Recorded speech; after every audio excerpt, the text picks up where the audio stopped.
I'm telling you, this book is going to be big. This is pretty neat. Wow. Oh, hey, what's going on, YouTube? It's the brain of the mainframe here with POPXP Nile Scala. And tonight, I am just pumped. I'm excited because I discovered this little book back in actually about 1990 for me. And tonight, we have two very special guests. One that has just been a dear friend of the show that I met through Billy, who's worked on Inhumans and Wolverine Origins. And the other is the great, legendary Kevin Eastman, who pretty much created the Teenage Mutant Ninja Turtles with Peter Laird and basically got me into comics, drawing, cartooning, because that's all I ever did was draw the Turtles. So without further ado, everyone, please, I am honored, thrilled to have Mr. Paul Jenkins and Mr. Kevin Eastman. Gentlemen, how are we doing tonight? Doing good. Thank you. Paul, fantastic. Paul, I think we have to have a mug for you backstage or something. I think you're just going to be a regular on the show now. Yeah, man. I love being here, because you guys have fun. Kevin, I'm telling you right now, these guys have fun, right? We just chat. It's nothing heavy. It's all just like, let's get on with it and answer questions and enjoy each other's company. So I love being here, Nile, and get me a mug, man. I'll be on whenever you want. You got it. Every Thursday, we'll have you on. We'll drink the finest scotches, beers, whiskeys, whatever we have. Get drunk and talk. Nothing better than that. Absolutely.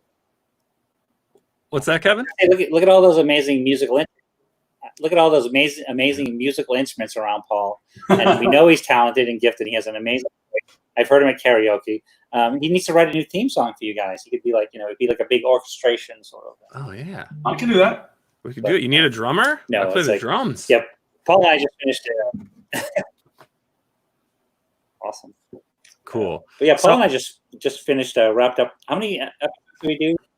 We did like 7 episodes of Two Pals Chat. We're gonna do more, but yeah, we wrapped up for the moment. We did this thing called Two Pals Chat, Niall, and we did 7 of them so far. And what we did was it was just Kevin and I. Like every time we get on the phone, we talk for like 2.5 hours. It drives our wives crazy. Melinda's like, are you still talking to Kevin? Yeah, we're still talking about, So at one point I said, Kev, why don't we just put it up and talk in front of people and talk about what we've done? Because it's incredible. Like, it's an incredible story. Yeah. And even if I just look at my part of it, man, I was a kid and I meet these guys and they got a black and white comic book. Turns out it's the Teenage Mutant Ninja Turtles, right? And I was like waiting on tables at the time and playing soccer, and I broke my leg, and they gave me a job, and that's how I got into comics. That's incredible. That's such an incredible story. It is actually. It was wonderful that I think that was just over a series of conversations we were talking. And we said, not only how long we've known each other, but just sort of what our historical reference points and sort of our experiences within comic books over the last 32, 33 years or more. Just what we've done. It just felt like we could sort of bring something interesting to bear and hopefully not put too many people to sleep during our conversation. But it was good fun. So happy to be here tonight with you guys as well. So yeah, well, we appreciate it. And Kevin, if you don't mind, I mean, I know there's a lot of documentaries out there. There's a lot of things. You can find a lot of information on yourself and your co-creator, Peter Laird, on how the Turtles came to be. But I mean, what was life like before, Teenage Mutant Ninja Turtles came out and things broke big for you guys? Well, it was the same desire, I guess I'd say, because everything, when Peter and I first met, we bonded immediately over Jack Kirby. Actually, Peter had, when I first went to his tiny little apartment in Northampton, Massachusetts, he had this Jack Kirby Losers pencil page. It was an incomplete page, and that's the first time I ever saw a Jack Kirby original, and I almost passed out. Seriously. We bonded over Jack Kirby and our love and appreciation for comic books. So prior to us meeting, we were both, submitting to, Marvel or DC or Underground Comics and things. So the passion was already there. And it was we just wanted to draw comic books. And I think that's where all of those rejection letters and all those things that we got when the first doodle of the Turtles and the idea sort of, the spark happened.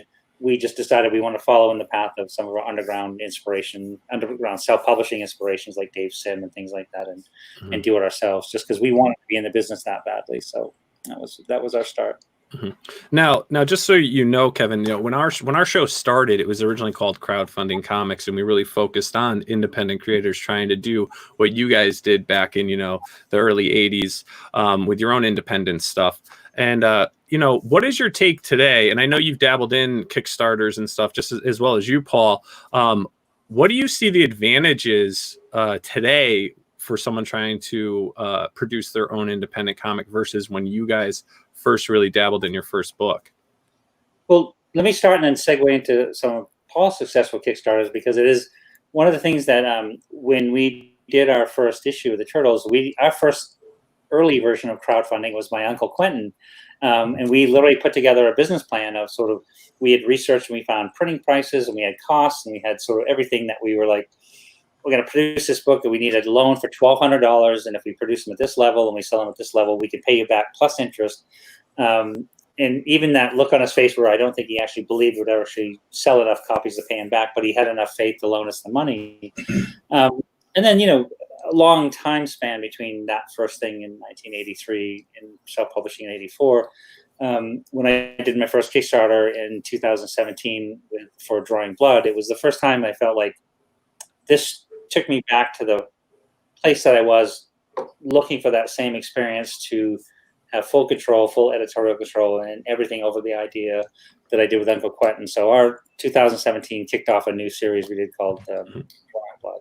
So did you feel a new, just kind of like a new, igniting a flame of passion again for the independent comic scene? Without a doubt, because, I've never, this whole time period, I've always drawn and I've drawn stuff, and, I've had just between Tundra and heavy metal and just so many, and the last, I worked with IDW and Tom Waltz and the people at Nickelodeon to produce 100 issues of the comics and those kind of things, but it's still the independent spirit of sort of all those experiences led down to, take you back to this one thing where you have complete say and complete control and complete ownership over your property. And that's what Kickstarter is.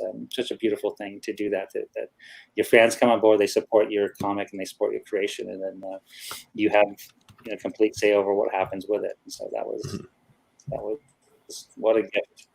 Yeah. And a good friend of mine, Mr. Billy Tucci, who happens to be here right now, explained to me that he went through the same process when he started doing the crowdfunding as well. It just kind of like reignited the passion again. Yep. Oh yeah, absolutely. Is that what we were talking about? Yes. Yeah. First of all, hello, gentlemen. Good to see you. So, nice to see you, Billy. Glad to be here. Thanks for coming on, fellas. We really appreciate it. No, we love it, man. You guys are the best. But so yes, after years of doing Marvel and DC stuff, mostly DC, to jump back into that, creator-owned environment and the self-publishing environment and independent comics, it's unbelievable. I used to take naps every day, and I haven't taken a nap since I jumped back into this again. Well, probably because I don't have time. Look at you taking naps every day. Did you get a haircut? I got a haircut. Wait, you got a haircut? Did you color your roots? Look at that. Somebody said that. Yes, some nice dye job, Billy, or something. It's like, what? Yeah, I got a haircut today. I feel human again. There you go. Looking sharp, buddy. Looking sharp. Thank you. Funny's like saying that earlier that Paul and I had completed a number of podcast we did called Two Pals Chat, and I was so excited to hear that he's launching a new Kickstarter in 2 weeks for one of my favorite stories that he's worked on, because it's like Paul's one of those guys, and we talked about our different experiences within the wide world of comic books, different experiences. So great to see Paul back in the independent space again, doing a Kickstarter and putting out new stuff. And tell us about what you're doing. Yeah, Paul, tell us what we got coming on. What's going to be launching on the 9th? Yeah, on 9th of July. So to quickly sort of preface it, obviously, I am pretty well known for having done a bunch of stuff at Marvel, but the fact is I got my start in independent publishing, right? Where was I? I was at Mirage Studios, and then I was at Tundra Publishing. So we went through all of that stuff, which is the kind of stuff that Kevin and I have been talking about the last couple of days. And so my background was all in like the Creators Bill of Rights and independent comics and that. But the first mainstream, I mean, the first job I got writing was literally writing Hellblazer, which is nuts, man. I should have done, it's crazy. I should have done all this other stuff, but I happened to win the right to be able to write Hellblazer. And I'm like, well, shit, I better learn how to write, you know? And so you go through that whole mainstream thing. And I realized the whole time that always my sensibility was like defending creators and caring about like mentoring younger creators and all that kind of thing. And the fact is that Kickstarter is a really, really great method for that. And we can directly talk to our fans. And so Kickstarter is even different now from when I first did it. It's completely different. When I did it before, it was like, we think we know what to do. Now there's all these systems in place and the interaction, and everyone can connect on their phones, and you can directly send information to people. So it's a much more, it's a much easier thing. But yeah, the project I've got is Fair Request, which I originally began with Humberto Ramos.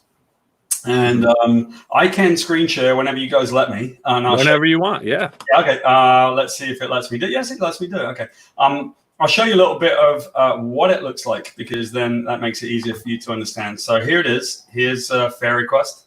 And let's see. Yeah. So it's, as you can see, it's really quite beautiful. And you know, it's something that Humberto and I, when we did it, the story is in the world where all the stories that have ever been told live in a giant forest called Fablewood.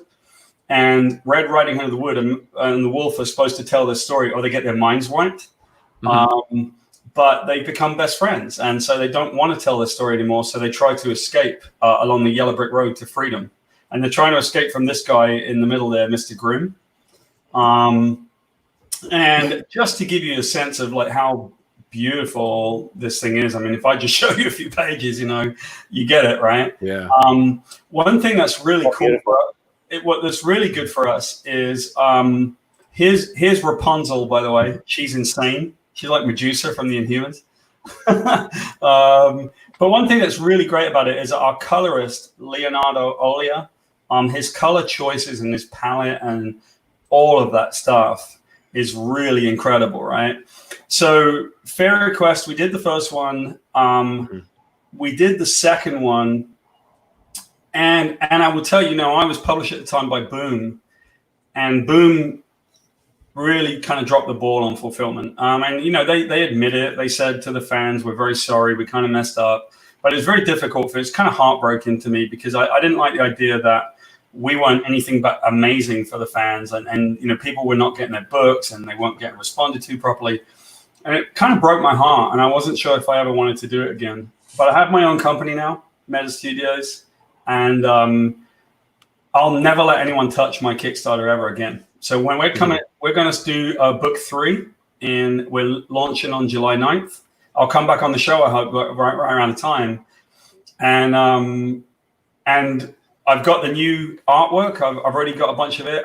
Mike Bowden's doing the interiors. Humberto's doing the front cover. And we got Ali Garza doing a couple of extra covers. So that's it. It's this book, and you can see how beautiful it is. And so we want to bring this book back, and I think everybody wants it, Yeah. So I'm thinking, Paul. I see guitars behind you. I see keyboards. I'm thinking Sonny and Cher. I'm thinking variety style show, launch party, the 9th, and we make this thing happen. Yeah, absolutely. Let's do a launch party, man. I love it. I love that idea.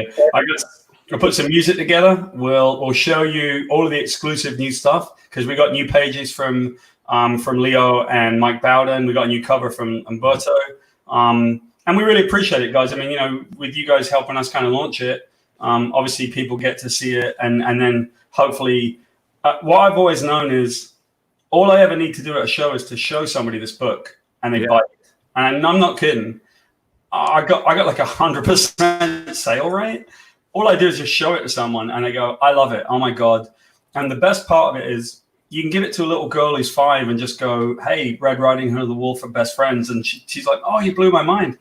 You can give it to a 65-year-old man, and he'll come back and say, I love this book. Can you please get me the next one? So I feel like as much as I feel like if you want to get it to, if you want to, oh, go ahead. Sorry. No, but no, you go ahead. No, I was just going to say, if you want to get it to 110%, just have Billy and I do variant covers for you. There you go. Hey, listen, I almost, you know what my you know what my problem is? I don't ask people. I should ask people. I always feel like I'm imposing on someone. Like, hey guys, would you be open to? Like, I never ask people. I feel like an idiot because I know that all the successful people who are much better at this than me actually have the balls to ask somebody, hey, would you mind doing an image for us? And I always feel like I'm going like, guys, I know you're busy and I don't want to impose. I would take a cover from any of you two fuckers in a heartbeat. I love it, right? You'd love to do it. No, man. I'll do it. I'll do it. Fine.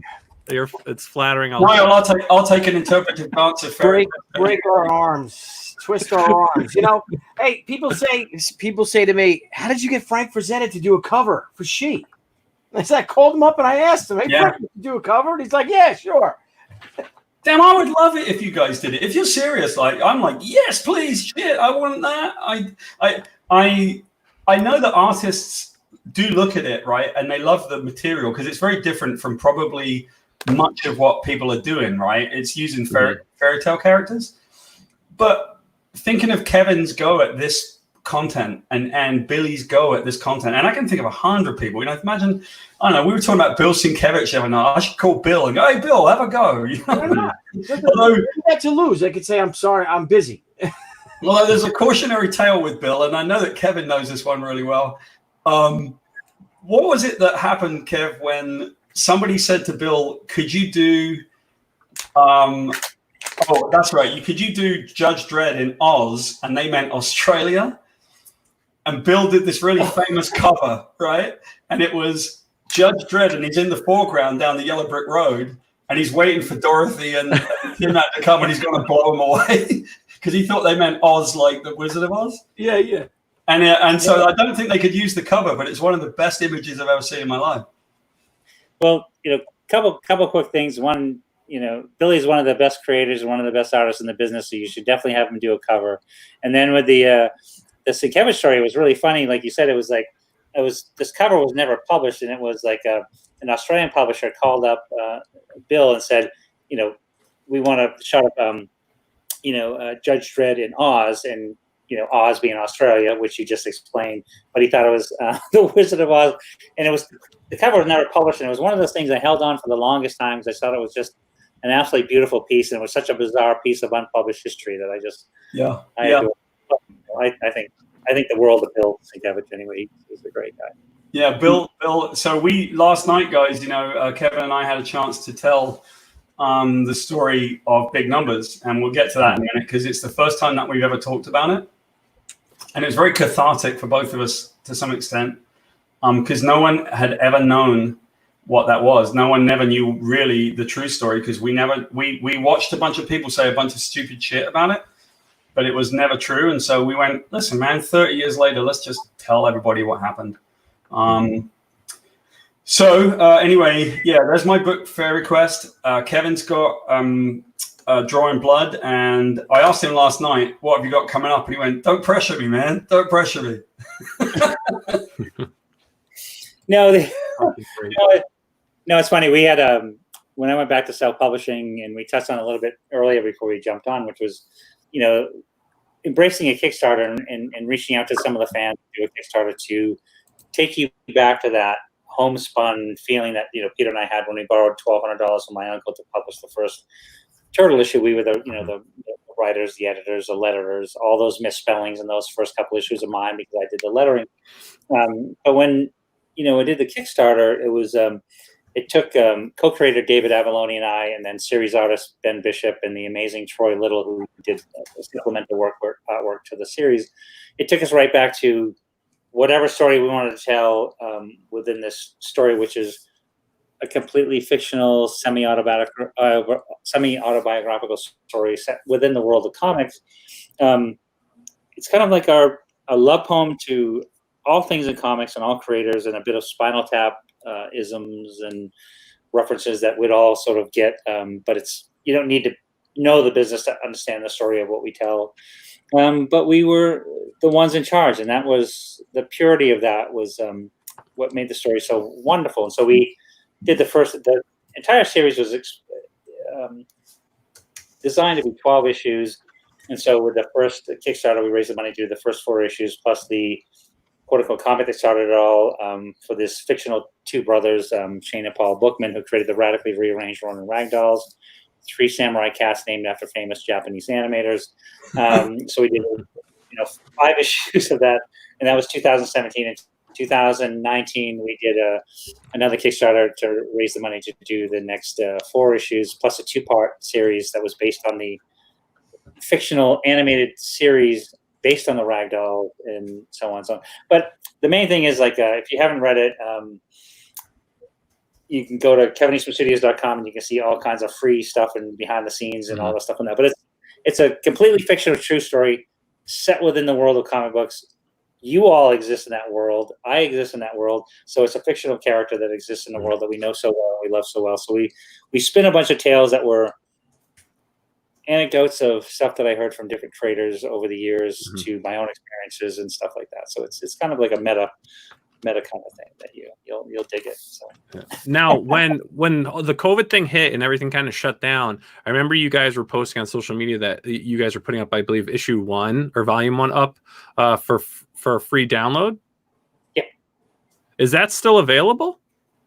I'm pretty sure it is, because we put up so much free stuff on on our website, because it's like we have a fan club section of the website, but everything else was always sort of designed to sort of let people know where I'm going. And I'm a social media kind of idiot, so it's like I figured if people can want to know what I'm doing, they can come to our site and we sort of hub out from there. But it was but I'm pretty sure the first issue is still up for free, and we put up a lot of other stuff behind the scenes. So it's just sort of it's that's probably the thing, is like it's funny because I would see Billy at conventions, and it'd be like these great 45-second conversations of, like, as I'm walking by, I'm like, "Hey, Billy, how's it going? What's going on?" Or like, Paul's like, "But I miss going to those shows, and I miss our fans, and I miss all this stuff," as I'm sure all of you do. I know we're gonna all get out there safe and sound once again, but it's like, but I miss that camaraderie. So in the meantime, we try to put up as much free content. We've done these. Watch TMNT with me. We've sort of watched the TMNT movie 1, movie 2. We're going to do another one with Kevin Monroe, who directed Turtles animated movie in 2007. And so, cool. Just to hang out with our fans again is just the best. Now, did you find being closed off with everything shut down? Did you find it kind of, I don't know, was it like kind of like a level up, like, hey, look, we can still connect with our fans in other ways, even though we can't personally see them. And now you're learning about streaming, you're doing other things. Would these be things you carry on once everything opens up again, do you think? For me personally, and I'd love to hear from the other guys as well, because for me personally, yes, because it's one of those things that I'm not, to me, it's sort of like breaking that wall between, us all talking online is one thing, and you do interviews and you do podcasts and you do those kind of things, but man, just being in the room and being in the show and sort of getting that one-on-one communication and that experience with the fans that will, especially because I've been so blessed with the Turtles, and that they're now 35, 36 years old, so have these fans that will come up and be like, for 3 years I wore the Michelangelo costume for Halloween, or they tell you these experiences that they have when they were 3 years old, 4 years old, 5 years old, or we've had fans that come up and will tell me that, and it's always frustrating because I'll have fans that'll tell me how much they love the Turtles, how much they were inspired by the Turtles. Now they draw Turtles, and they draw Turtles better than I do. But I always laugh at them because they said, like, I feel embarrassed. I want to tell you, this is like, you got me into comics. And I said, well, that's the first thing I said to Jack Kirby the first time I ever met him. So I can't express to you how overwhelmed I am that you offer that same status to me, because I can't accept it, but I appreciate it. But whatever gets you here is great. And but I do. I miss that. And I hope that we can combine not only, we had 20 shows booked for this year. I mean, we were actually in Australia when everything, we did 2 shows there in March when everything started getting really silly. And so we sort of pushed everything that we had this year into 2021, and we're sort of knocking on wood that we all get to be out there and hang out with you all again. Mm-hmm. Damn. Very cool. You know, what one of the things I like, and I agree with you 100%. What I love about the conventions and store signings and all is that I've become friends. Some of my best friends are people that bought my book, and you're just sitting there talking to them online, say, and you strike up a good fun conversation with them, and then maybe you're at the bar and you see them at the bar. You know, at the hotel bar, they're all staying at the same hotel we are at or something, and you're sitting there at night and someone brings you a drink. And you're like, sit down, I'll buy you a drink. And then you just start talking, and then you just become pals. And, like I was saying, just some of my best friends really are people that bought the She comics back in the day. And we've just hit it off and became, pals. It's wonderful. And then, to me, it sounds like, it's like, I was just saying, it's like, I'm looking at the space behind you and the space behind Paul, and this is my drawing studio here. And it's like, we are the greatest profession in the world. We have the greatest business because we have this amazing childhood dream that we're drawing comic books for a living, but it's a very solitary business. So like you said, Billy, it's like we're at a show and we actually get to meet the fans, embrace the fans, and end up with other creators, because I know I'd be at the bar at 1 a.m. or 2 a.m, and I'd see Paul there, and I'd see you there. I'd see no, not us, Paul. And this is how it works with me, right? This is how it works for me.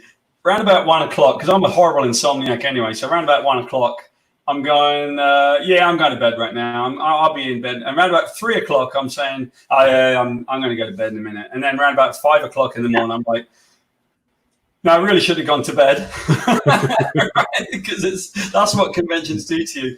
But like Kevin says, we're in this like solitary world, right? I'm surrounded by my creativity to some extent. I tend to be pretty utilitarian in the way that I create. I've got all my toys in a different place, and I use all the stuff that I'm working with, so music stuff that I'm doing, and I'm writing here and this other thing. And, we live like that. And so when you get to go to a convention, it's like, I get to see my mates. I actually get to hang out with you guys, and we have a drink, and we just say that you guys are the only people that understand what I do for a living. Yeah. Because my wife don't get it. Do all of your relatives also don't think you work and think all the time, like, can you go to the store for me, or can you help me clear out my storage today or something? Like, what? Yeah. Well, I need your help. I need my help. It's 1 o'clock in the afternoon. Yeah, well, can you come over? I took off the day off. I said, well, I'm working. You don't work. I think they have no respect for your time at all. They don't. No, that's true. But I love it. And, I love being this way because, like we said, I think once recently, like, we're in quarantine right now. And I'm like, are we? I didn't notice because this is pretty much my average Thursday. And so we're very lucky. We get to work by ourselves. We get to go out. But the other thing that's a side of it is I've seen Kevin, because obviously Kevin and I have now known each other for 32 years, which is insane. And I've seen Kevin at shows, and Kevin's like, hey, everyone, I'll give you all of my time. I'll give you a piece of me. Right. Mm-hmm. When I'm at shows, Billy, I've seen the same thing at you. And Billy, when I'm at shows, I'm like, hey, everyone, I love everyone. I'm going to entertain you. And then I do that for as many hours as possible. And then I drink as heavily as possible. And then I go home and cry myself to sleep on my pillow. And then I wake up. Do it all over again. Yeah, because the one thing that I have missed out of all of this, because Paul, as you were saying, my work day hasn't changed much. Because we do, as Kevin, you were saying, we have this solitary, lifestyle that we have. And we also need it because, well, me with my ADHD, I totally need it, or I'd be all over the place. Because when my friends call me to go and help them do stuff, I'm like, okay, because it's just to get out. But the comic conventions have become like my social life. Because I don't hang out really here much. I mean, we do family stuff and things like that, but whenever we go to restaurants, we go out when we're traveling, or to bars. That's what we do. I'm missing that. That's that stuff because we have so much fun. We really do.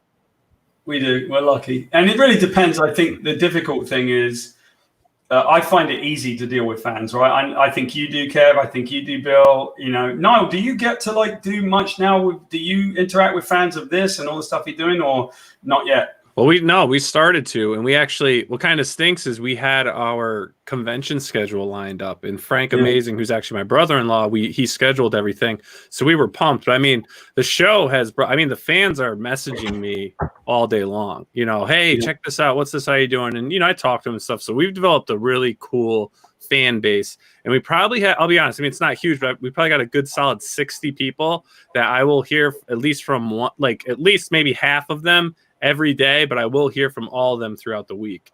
Yes. And it's definitely cool. Yeah, we had panels. We had panels scheduled. We've done we've done panels. People are wanting us to do panels. It's pretty cool. Yeah. Well, Billy, I got bad news for you, because before you came on, Nile basically at this point offered me a mug and says, I'm on every week, right? He's basically like, I'm friend of the show now. I've got a mug backstage. That's what I say. I'm going to be on that panel with you, man. I'm going to be sitting there. Oh, great.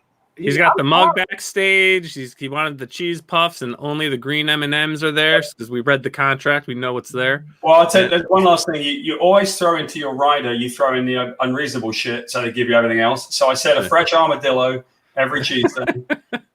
Nile said no fresh armadillo, and I got everything else. I told him I'll give him Blevins in an armadillo costume. So yeah, I think he's going to take that. Yep, it's all good. Is Blevins in the audience? Yeah, Blevins will come on for a little bit. Blevins is another team member of POPXP. There's 4 of us currently right now. Frank Amazing, who handles a lot of the administrative stuff for us, scheduling things like that, and the main moderator. Blevins helps bring on guests. He's also one of the hosts periodically when we come on. Then obviously Billy and I do the main hosting, and and obviously get all you awesome guys to come on, which is great. And no, it's been fun. I love doing this. And I love working from home now, because then I can do more of this, which is a good thing and a bad thing. Yeah. I kind of neglect certain things, this and that, but no, it's all good. It's good and it's fun. Yeah, Billy. I just got an idea, which I think would be great, is listening to Kevin talking about with the new series with the free online comic, the first issue online. Paul, Nile and I were talking about revisiting first issues with the creators of their books. Mm-hmm. We can go way back, you know what I mean, if we want. But we'd love for you guys to come on, and we'll just scroll through the comic and have the creator give a commentary, like the movie commentaries. Yeah. So Kevin, that might be a cool way to talk. Yeah, the book is still up there for free. That issue's up there if you would mind coming on. And Paul, the same thing with you. I mean, you can't do it with the new campaign, but I don't know about even one of your issues or something, a special particular issue. Man, we're happy to, because I want people to see the book. I mean, the one thing that I never understood, and it's just probably not my personality, I get it, right? Because Kev, do you know how much the first Ninja Turtle book is worth now, the first printing? It varies wildly, and it just depends, depending on whatever CTC version is released, whatever. Wait, is that a first issue? This is autographed with a lot of money. I was looking. I was like, that's a third printing, by the way. No, this one's the third, which the one I opened the third. The first edition is in the comic vault. This is my second printing. Oh yeah, and this one's autographed. I didn't even know it was autographed. Look at you, Scala. The inside and pen, maybe, probably. Yeah, it's on the inside.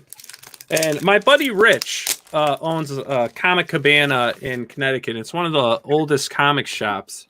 Yep. And he was like, "Bro, I got these." And I was like, "You do?" And I ran. I didn't even get in my car. I ran 30 miles, Kevin. 30 miles I ran in my Ninja Turtle boxers. There you go. Man. No. Hang on, Nile. There you go. Yeah, those are original signatures. Yeah.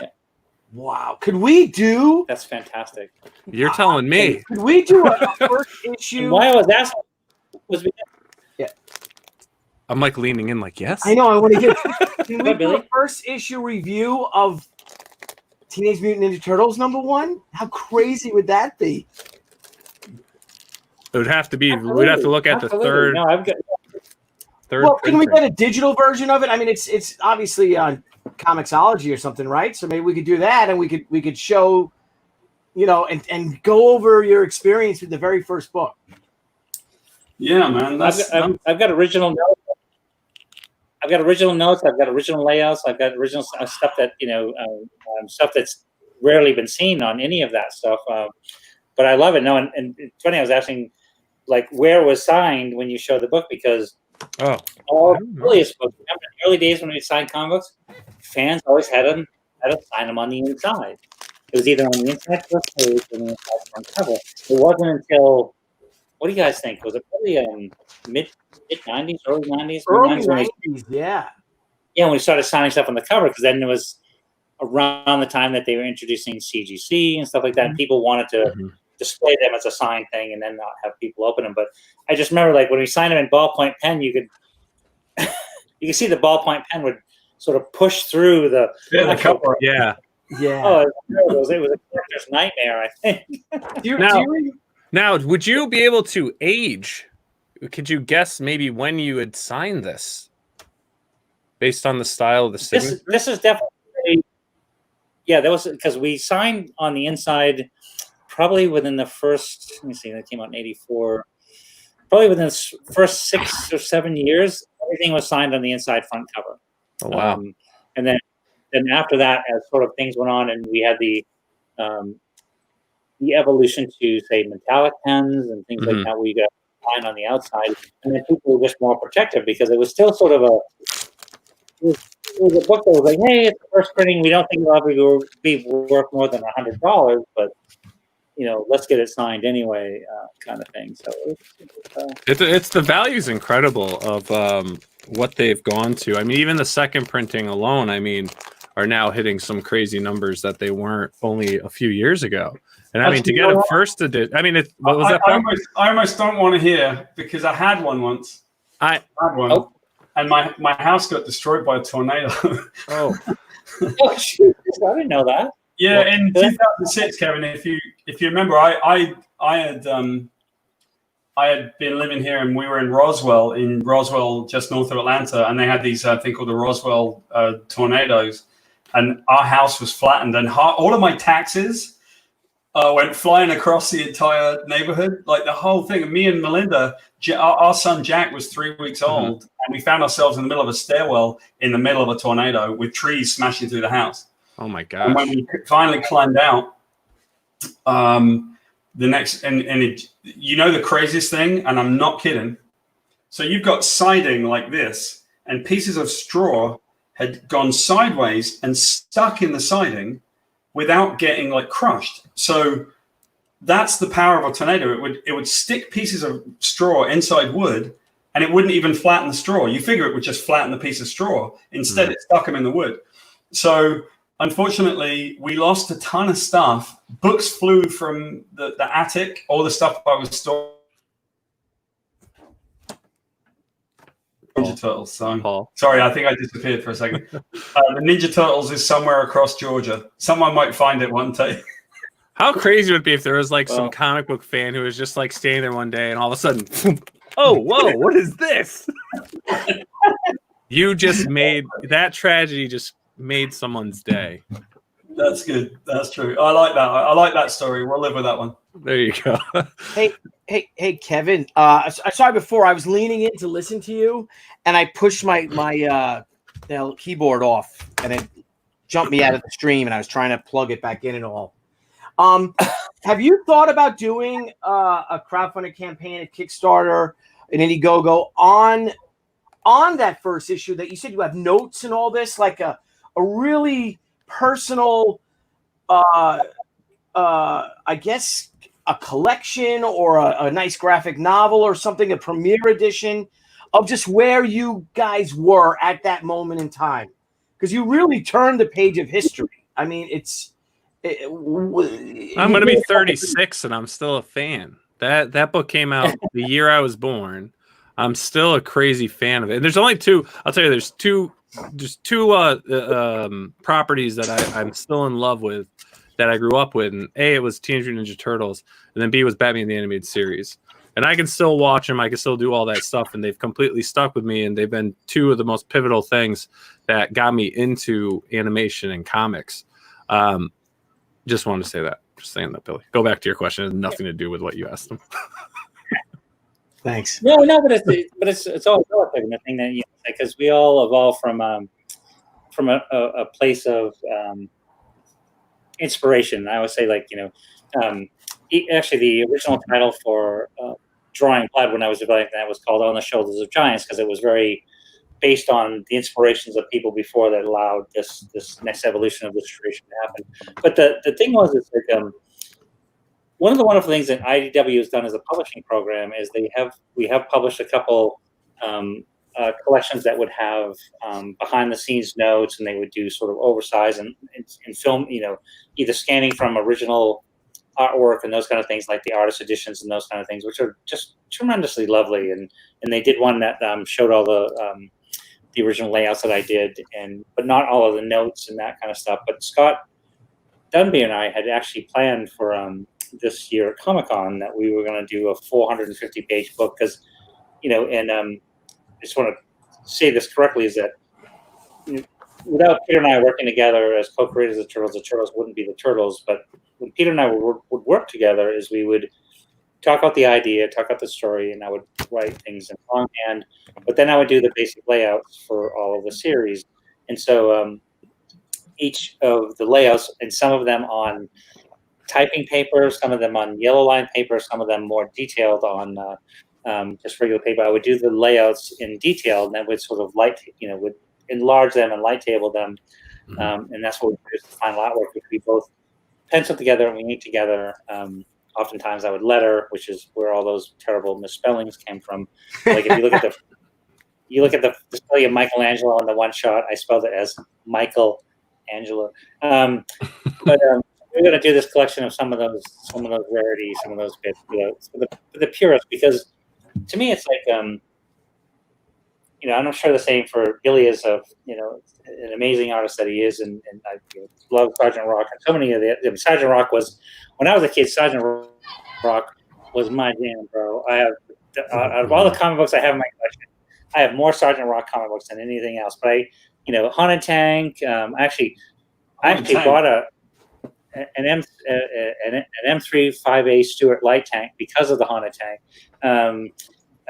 All the Losers comic books, all the stuff. But I love Sergeant Rock was my jam, and I love that graphic novel you did, which is so special. Oh, thank you. Yeah, same thing with me. Same thing.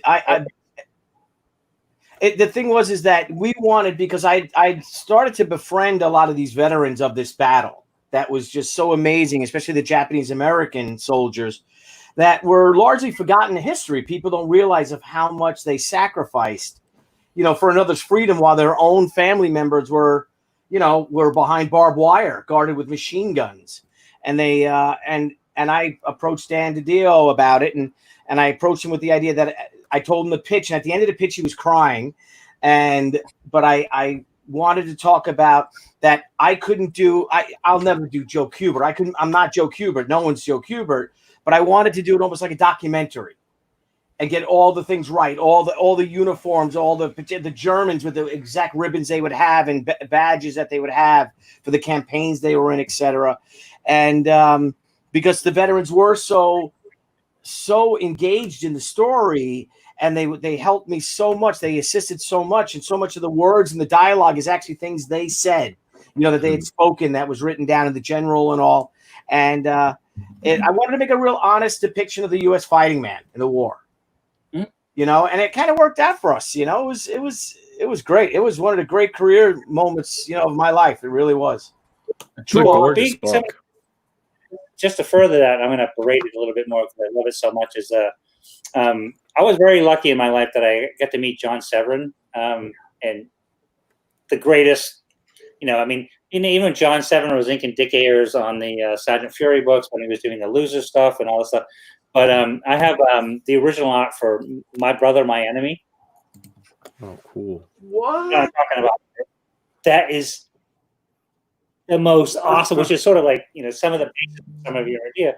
And then and I have a few other things from that time period that John Severin did.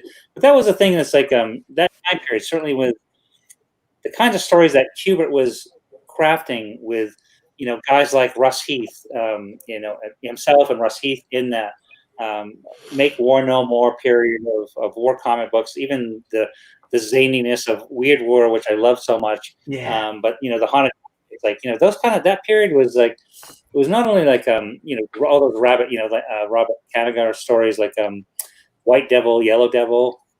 Dude, that was the best. Yeah, I remember like really? literally like I know. I'm like, what? Yeah, That was so when I read your Sergeant Rock story was it was right there and all and more. So appreciate it. You hit it home to a. Oh man, you just made my day. Thank you. I'll tell you, if anyone hasn't seen the Billy's Sergeant Rock, I mean, you have to see the interiors on it. It's incredible. It's fantastic. Yeah, it was a fun book. Now we have a couple good questions and comments in the chat, if you don't mind. I want to touch on one from Anton, who says, question for Kevin. Are you still in touch with Steve Levine? I used to write letters to Mirage Studios back in the 80s, and he personally responded to all of them. Great guy. Yes, Steve Levine. Steve Levine is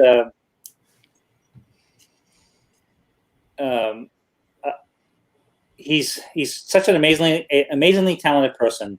And our relationship goes back to, we went to the same high school together, and no joking, he dated my sister for a period of time. I dated his sister for a period of time. We still would remain friends.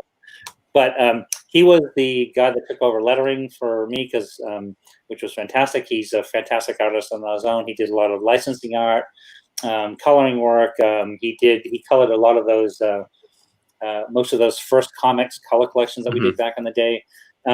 Yeah, Steve and I have known each other for a very long time, and we have traded notes, and we still, I think he texted me on my birthday a couple months ago and stuff. So it's but yeah, Steve Levine he's one of those. He's like Mr. Happy. I remember, I haven't spoken to Steve in many years. I just remember him being the sort of like garrulous guy, like, hey, but what should be noted is that Steve Levine is probably the most seen Ninja Turtle artist, I might say.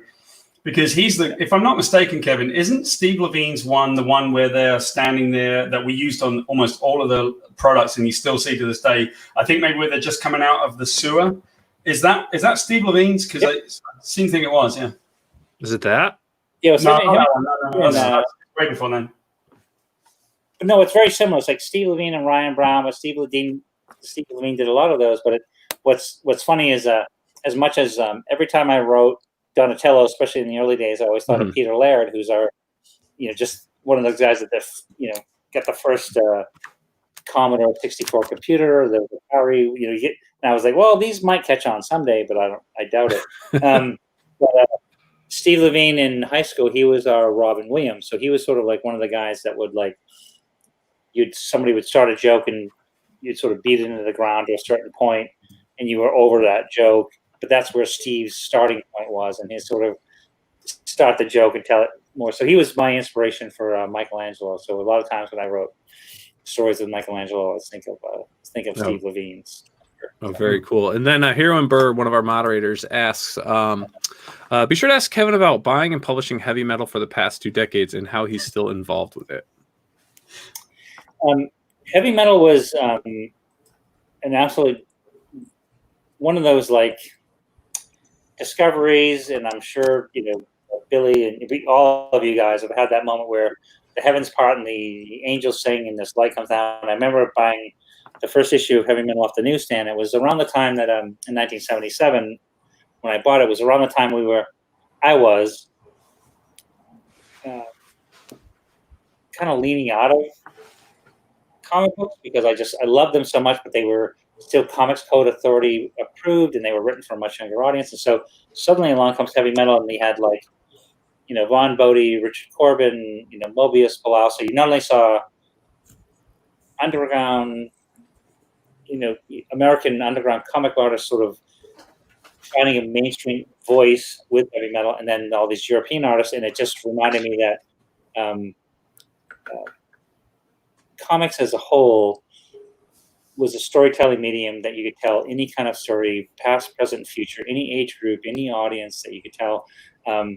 It doesn't have to be just for kids, and that was a real evolution and a big thing for me. So I bought Heavy Metal magazine in 1990.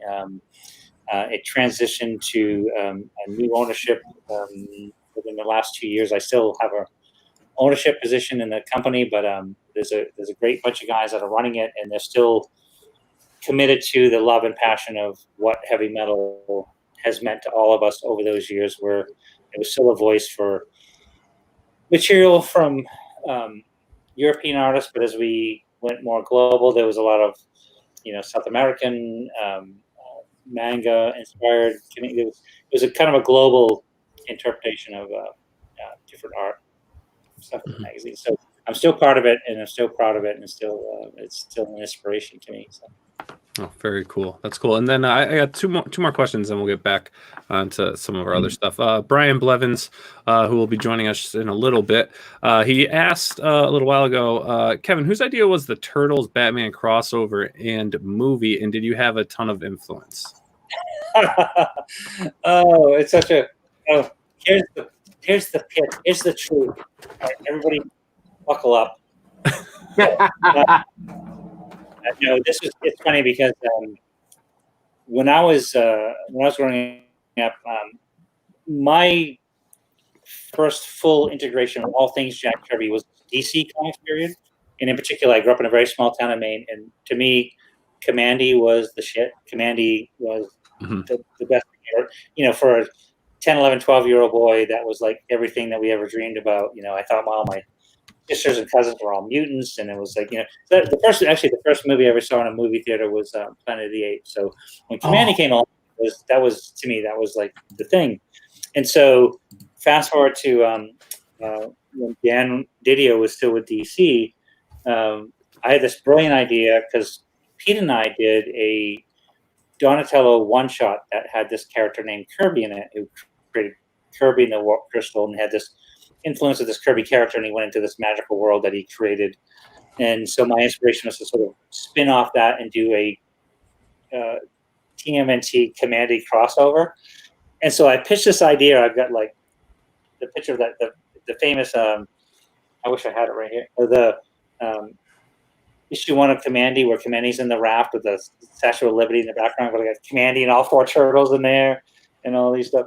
And so I said, Turtles Commandy crossover, and Dan goes, nobody knows who Commandy is. Why don't you do Turtles Batman? And I was like, I didn't think that was on the table.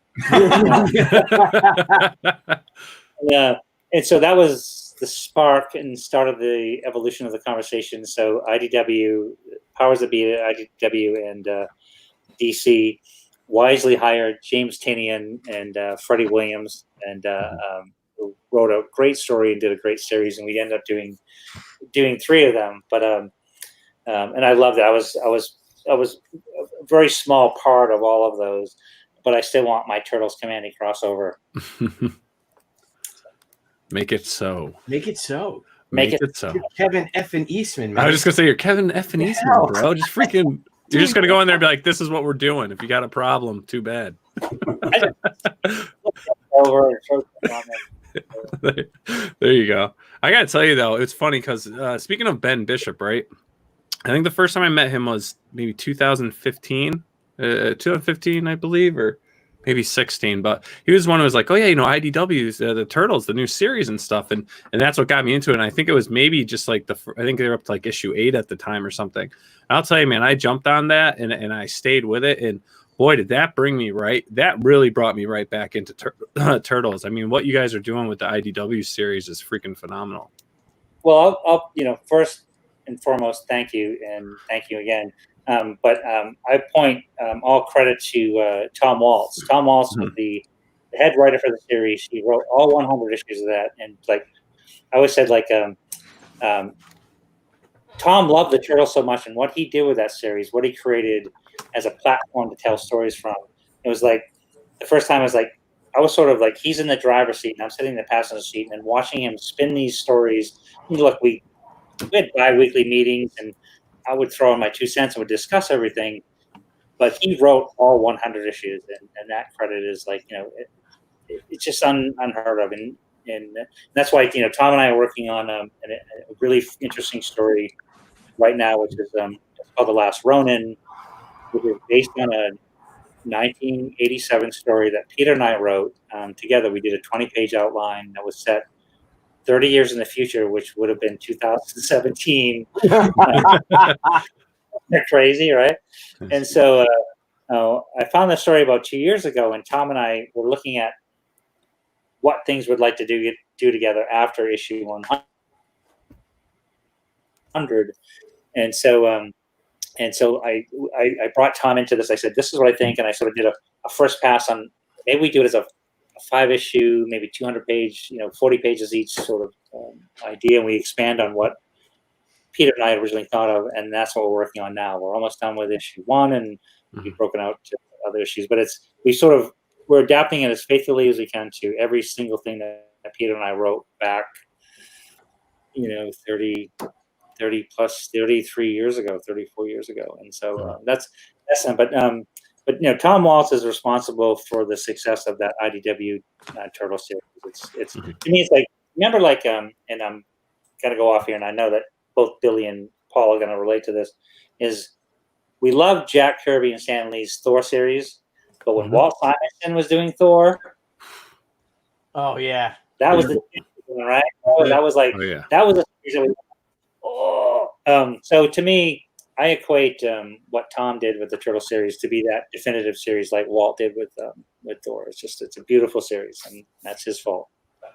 That's awesome. That's great. Speaking of going back 30 some odd years, we've heard Paul's explain how you guys met. Now, can we hear from you, Kevin, and hear the truth? It's the same story, but I look like a jackass.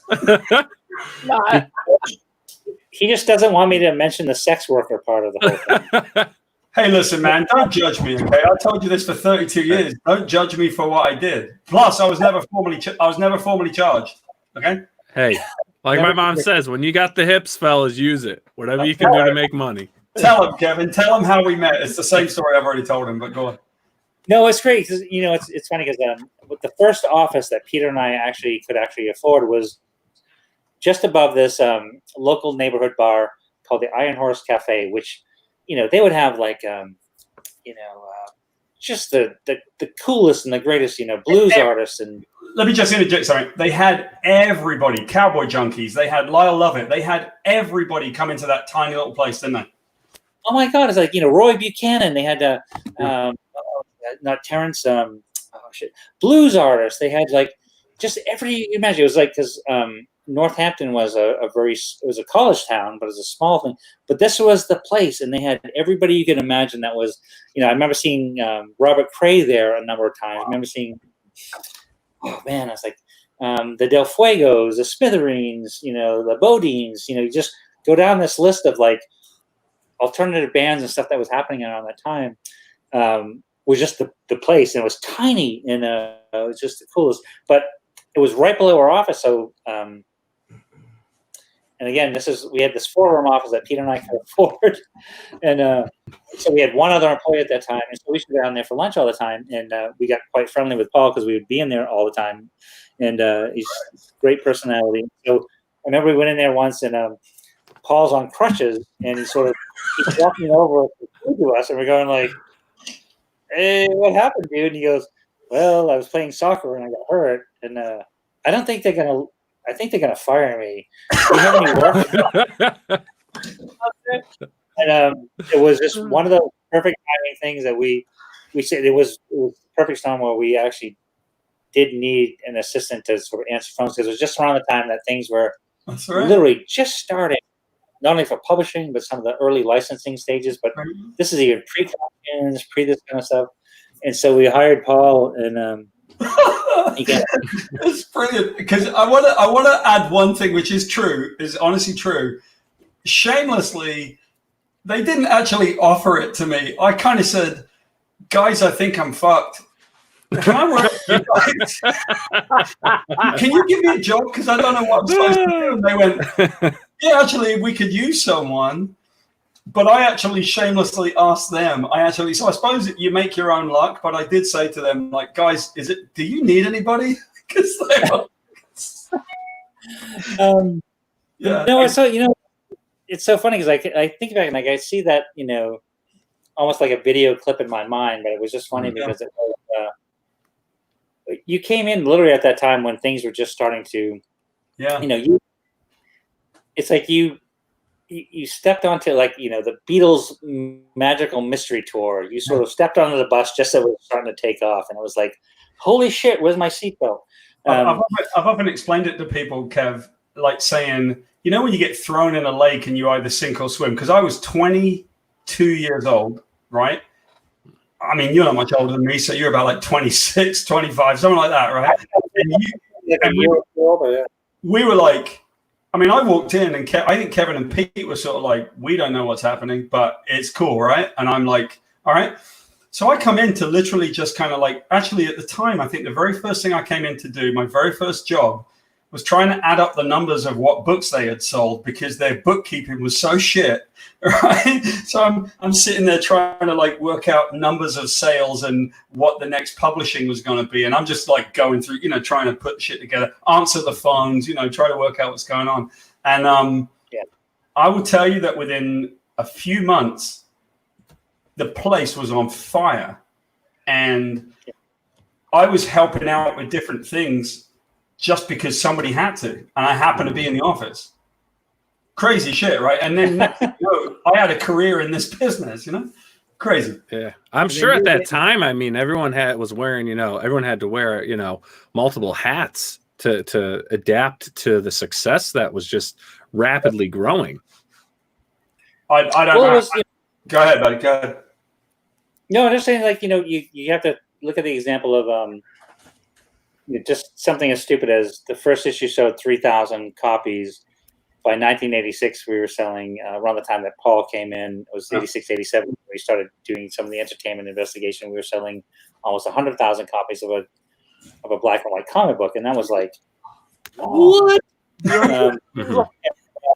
So to us, to Peter and I, the dream had already come true. We were drawing comic books for a living. We could pay our rent and we could eat.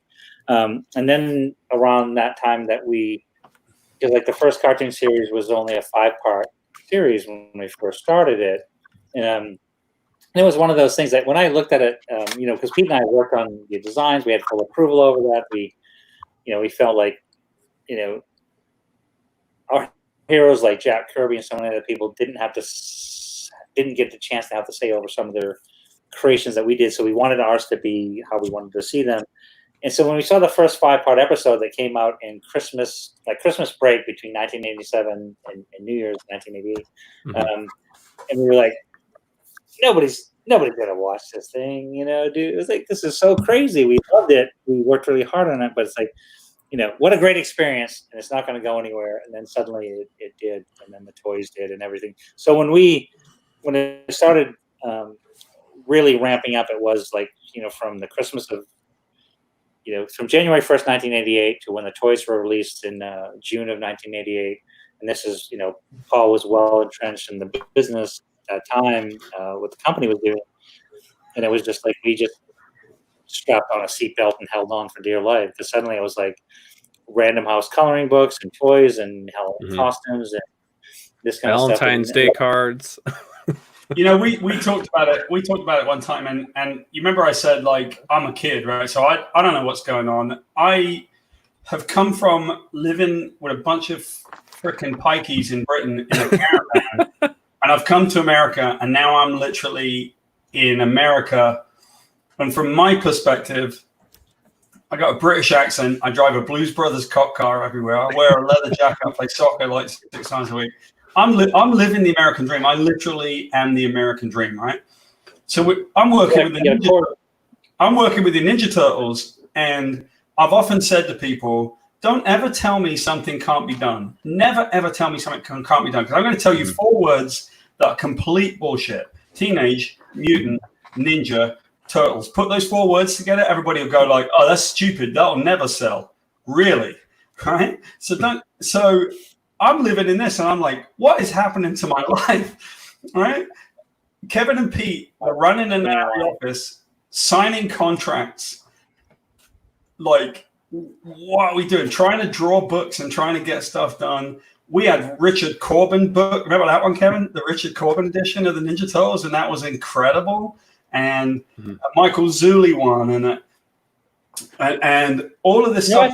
happening. It's so vibrant and so incredible. It's almost impossible to believe it was real sometimes, you know? And those people are coming to you, right? They're calling you and contacting you, and sometimes call at all hours of the night too, right? When they would call you. They got your number somehow, or someone got my number. It's a story that I told on our Two Pals chat thing that Kevin and I were doing. I was sleeping at like 2 o'clock in the morning. There you go. Look, there's oh, is that like interrupting his dinner? Oh, this is no. I'll explain later. Do you have enough for everyone? I'm starving. This is medicine. This is medicine at this time. Oh, she puts it in there. Okay, I gotcha. That's right. So he doesn't want to take his medicine, so she puts it in a piece of mango so he doesn't know it's there. Don't tell him. It's like that. Yeah. So at the time, I'm a kid, right, and I'm sort of like trying to wonder what's going on, but I'm doing my job and I'm learning on the fly. And I remember one time getting this phone call at 2 a.m. and picking up the phone, and it's like, "Hi, is this Paul Jenkins?" Yeah. "Is this Paul Jenkins with Mirage Studios?" Yeah. "Have you considered investment banking in the Bank of China?" And I'm like, "Fuck you." Here's a clue. I'm not the creator of the Ninja Turtles. Now, wasn't there also though remember Patrick Nagel? Didn't he have like Mirage Studios with his art around the same time? I mean, he passed away in '84, I think. But didn't Mirage in California, in LA? They did all those Nagel posters and stuff like that. So I guess not. I guess there wasn't any conflict, so they never called you or anything like that. No. What's interesting is I was going to ask you. One of the coolest books I found back in the early days of my obsession in comics was. Do you remember the studio book? I think was it Dragon Press put that out. Because to me, it's like they put out this oversized. It was like album size, like 12 by 12. It was called The Studio, and it was pictures of the studio of Barry Smith, Mike Kaluta, Bernie Wrightson, and Jeffrey Jones. And it was in New York City, and they had this stuff. And to me, that was like, those guys were at the top of their game. Yeah. And Kaluta was, Barry was drawing, Barry's drawing Conan. Bernie was drawing Swamp Thing. Jeffrey was doing everything awesome, but he was doing some other great stuff. And Kaluta, I think, was doing Shadow and some other stuff. But it was just, to me, that was like the dream studio. That was like the fantasy, is to have that life as a cartoonist. And I guess that was one of the things that, as we built out Mirage Studios, happily and accidentally, it was just, again, the perpetual fascination with all things comics. I mean, I remember reading those early comic books in the 70s where they would show the Marvel bullpen in the pages at the end. And you'd see the this office on this, skyscraper in New York where you see, Jack Kirby's desk and all that stuff. And you just imagine, like, man, could you imagine being on that floor with all these amazing artists drawing at the same time? I think you always thought it was like the Baxter Building from Fantastic Four, right? That like what Marvel must be was this cutaway where they've got like a training room and the X-Men are jumping over here because that's the way they used to pretend, And there's Kirby and there's all these people, and you just figured it was the same as the Baxter Building. But I think that, what the reality was is, the more we went to comic conventions, and I speak for all of us, I think, is that, the thing was that the inspiration always came from the same location as these giants that we stood on the shoulders of that wanted us to draw and tell these fantastic stories, through words and pictures. So, what was fascinating, to me, and that was sort of like, when Paul was talking about earlier, kind of the inspiration for our Two Pals chat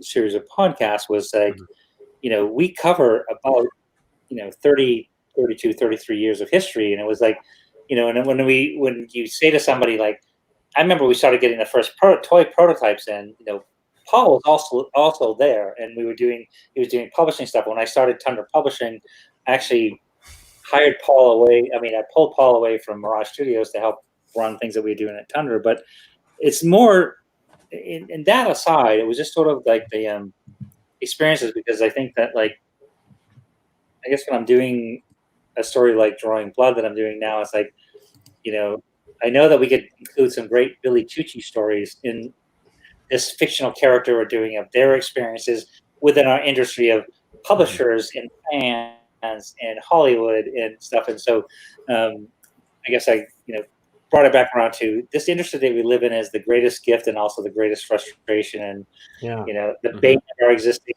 and our kids. I have kids that don't think I really have a real job. Yeah. But that it's also a cool kind of fame though, in a way, because again, no one thinks you work. But I remember it was around 96 or 97, and I took my nieces and nephews to Disney World. I was in Florida for like MegaCon or something, and then I was staying because they all live down in Florida. So I'm like, you know what? I'm going to take them. So I took my brother-in-law's van, and I piled all the kids in, and I took them to Disney World, and we're walking around, and my niece goes, "But Uncle Billy, what if someone recognizes you?" And I'm like, they just came back from the MegaCon, right? So they see lines of people. I'm like, no one knows who we are, and we're online, and some kid walks up and says, "Are you Billy Tucci?" And I was like, yes, I am Billy Tucci. Yeah, I saw you in a different magazine. I'm like, yes, I am Billy Tucci. And what? Billy, I got the best story when I first met my wife. No one recognizes you really. I mean, occasionally people will, but they're probably likely to recognize you around the convention, right? But once you go to, Dallas, Texas, no one's going to stop you in the street and go, "Are you the real Billy Tucci?" Right? Right. So I'd explained this to my wife, like that it's convention based and all that. And we went out the very first time that I met her. We went out to dinner with her parents, and I met her brother that night. And we went to the Revolving Restaurant in Atlanta, and we went to the very top floor, and we're sitting there at dinner. And two people came up to me with a copy of Wolverine Origin, and they said, "Excuse me, are you Mr. Jenkins?" And I said, "You gotta be kidding me." And they were like, "Would you mind signing?" So now my mother-in-law, my brand new mother-in-law, is like, "He's with us." And the best part is that all the local celebrities all eat in that restaurant. So all the local TV people are sort of looking around and going like, "Who's that guy over there? Do we need to know him?" Yeah. And my wife's parents think, "Oh, this is normal for me." And I'm like, I'm not going to tell them. I'm just going to let them bask in the glory for one night, because ever since then they found out what it's really like. Well, gentlemen, we have a treat for you. In his, he's got a brand new prescription pad ready. I just want to introduce you guys to Dr. Blevins. How's it going? Not a doctor. He knows it all. Everybody. Hey, Kevin, before I get started, I want to say I'm a huge fan. I brought my resume. You can tell because it says resume on it. I brought this, so I'm hoping to get a job. Just throwing that out there. No pressure, but I need a job. Brian, you're not a doctor, but you do have a PhD in TMNT, don't you? I have a PhD in TMNT. That is correct. I was checking my watch, and I was hoping I was going to make it in time for Turtle Time. If you know what I'm saying. This is such a treat. Can I just ask two questions, Brian, before you come in? I know you've got Kevin, did you need? Kevin, were you going to say something? I saw your. No. Well, I just want to. I just have to one up Paul Jenkins for a minute. All right. And this will segue into because when I was younger, I was obsessed with drawing and comics and all that stuff. My grandmother was really worried about me, and so she used to send me $10 in a birthday card every year for my birthday, until she saw that the Turtles became a question on Jeopardy. Yeah. So once the Turtles became a question on Jeopardy, she knew that I was okay. And so then she no longer nice $10 in my card. So. Yeah, you just Jenkins, you just got up, you son. Paul Jenkins. Yeah. Kevin Eastman 1, Paul Jenkins 0. Guess what's going to happen? I'm gonna become a serial killer now because you did that, and I'm going to be a geographically stable serial killer. I'm going to kill loads of people. I'm going to confess just so that I could be a question on Jeopardy, and it's about me. This is escalating way too quickly. God damn. All right, what were your two questions, Bill? Okay, first of all, Kevin, when you had mentioned that you bought a tank, and you said you bought a Stewart tank, I'm thinking it's like the Ultimate Soldiers 1/6 scale. Oh, no. Big one. You bought a real Stewart tank, an M5A1 Stewart tank? An M1 5A Stewart light tank. It was built in it served in Africa in 1945, and I bought it from a company in California that was provided military vehicles to movie productions. In fact, this tank that it was actually in Red Dawn, the original Red Dawn movie, and so I wish I still had it because, in all seriousness, I paid $35,000 for this tank delivered. Oh my gosh! $35,000. Why doesn't everybody own a tank? I know. I wish I didn't sell it because I think it's really hard to get right now. But it was it ran on it had twin Cadillac V8 engines in the back, and it was ran like a bulldozer. So you'd sort of break the treads and do that. So it had rubber treads, and they had fixed the 30 millimeter machine gun on the top into a movie magic where it had acetylene and a spark plug, so you could shoot it and it would shoot a flame this big up, so you could shoot full auto out of the top. And the 30 millimeter cannon you could shoot, but it was not as good as the machine guns, but you could literally drive it around the woods. And Paul came up for a paintball game or two that we drove the tank around in my woods in Worthington, Massachusetts. And again, that's how we found out this fucker had a tank, right? Yeah, he didn't tell us he had a tank. So we would all play paintball. It was a ton of fun, right? But the bit that Kevin's forgetting is that we used to play paintball literally in January in Massachusetts. So none of the paintballs would break. You would just come home covered in welts, right? And so Kevin goes, yeah, come on up and because Kevin was really generous, and so he'd kit everyone out that didn't have any paintball gear, and so we'd get ready to play. So we're standing around outside his shed, and we hear this giant rumble. We're like, what's going on? Where's Kevin? And the doors open. This tank pulls forward. We're like, oh my God, it's a tank. And it stops. The hatch comes up on the top. Kevin gets out and sprays everybody with paintball paints. Oh, that's balls, man. That's when it cuts to Paul Jenkins, and he looks at everyone else, and he's like, "We need a bigger paintball gun." Yeah. That's great. We're gonna need a bigger gun. When you think of it's one of those things that was when I talked to the guy about it, he provided vehicles for movies in Hollywood, and I said, hey, you got an M3 Stewart light tank? And he goes, no, but I got an M1 5A. It's a Stewart light. It's a later version of the light tank. And I go, really? How much? He goes, I don't know, $30,000. And you went again, we're talking, 1990, which is 30,000 is a lot more than it is now. But you think you can't buy a car today for 30,000. Exactly. So anyway, I wish I still had it. Kevin's like, I got a tank guy. I'll just call him up if you need a tank. I got a tank guy. He's looking like Kelly Savalas and Battle the Bulger, eyeball in Kelly's Heroes.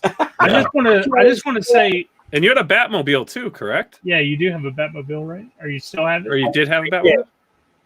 Well, it's funny. I did. I actually bought the Batmobile from the 1990. What's the Tim Burton movie? It was the Batman Returns one, right? It wasn't the first movie, right? Because they gave that away from MTV, unless that's the one you bought. No, the one it was the first Tim Burton one, the first Tim Burton Michael. Wow. And it was the drivable version, and it was kind of a weird purchase because I outbid David Copperfield on it because he wanted to do a lot of driving and disappearing and make it part of a stage show, but Warner Brothers had an overall contract on it, and by then I had that's why I think it was a little bit later. By then I had the Words and Pictures Museum that I founded, and I wanted to bring that in as part of a tourist attraction and bring people into the Words and Pictures Cartoon Museum that I had. And so I had bought it for that, but it was 22 feet long. It was built on a 1973 Chevy Impala frame, and it was drivable. I used to drive it.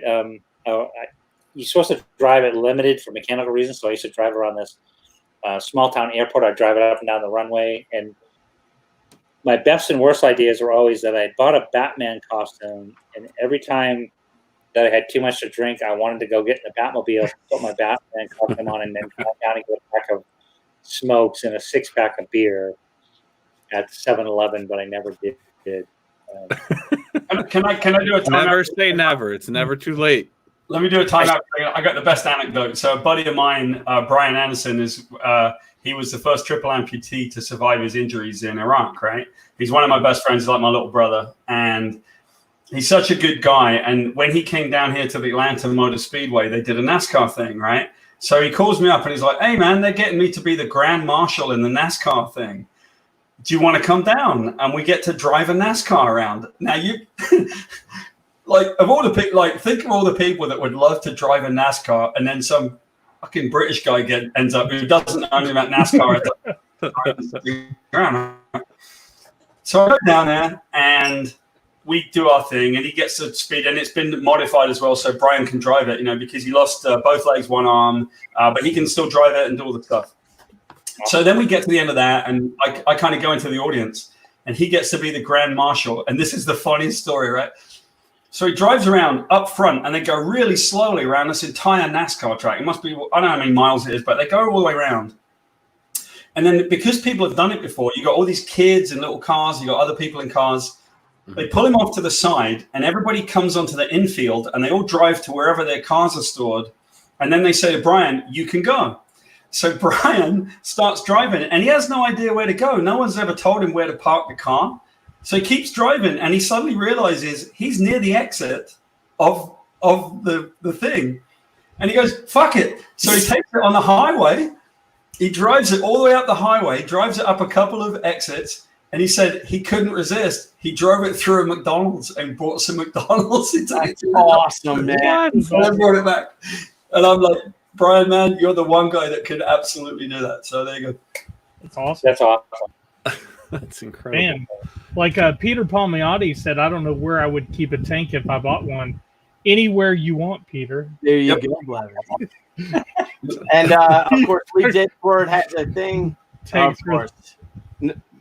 Puns intended. Well done, Lee. How long did you have the tank for? 5 or 6 years.